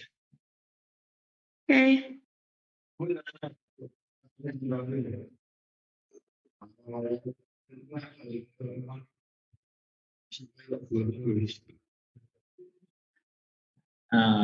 Did you get follow back? Okay. I follow you. Thanks. Who's that? Wonderland. Wonderland. Who's that? Chubby's Wonderland. Hi, it's me. Oh, Isabella? Yeah. Okay. Hi. Okay. I put a hi for you. Wait. Oh my God, how can... Anyone? So hard to see you guys. Other one is who? Marsha. Marsha. I don't know how to pronounce Marsha or something. Marsha. Who's Yeah, that? right. Marsha. Apanya? Kan Who's headset that, ko. Marsha? Yeah, it's Marsha. Marsha. I Yes, see you. Marsha from Belgium. No, I'm from Indonesia. But you're representing Belgium, no? No, I'm Your representing country. South Africa. South Africa, Marsha. Yeah. Other one is, who's that? Only 12, no? Yeah. I got Isabella's request and Marsha. Oh, who's that? Exquashic. Kayak rasanya tuh nggak pengen keluar dari sini deh. Who's that? Quashik. Who's that? Hello. I think it's already leaving.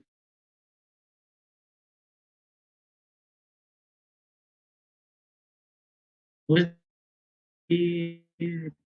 Lazia Hera? How to pronounce? Hello, Lazia. Marianne, no? Mau Yeah, keluar Marianne. kapan, Marsha? Marianne. I got request from Marianne. Wait for a minute. Honey. Marianne. Yes.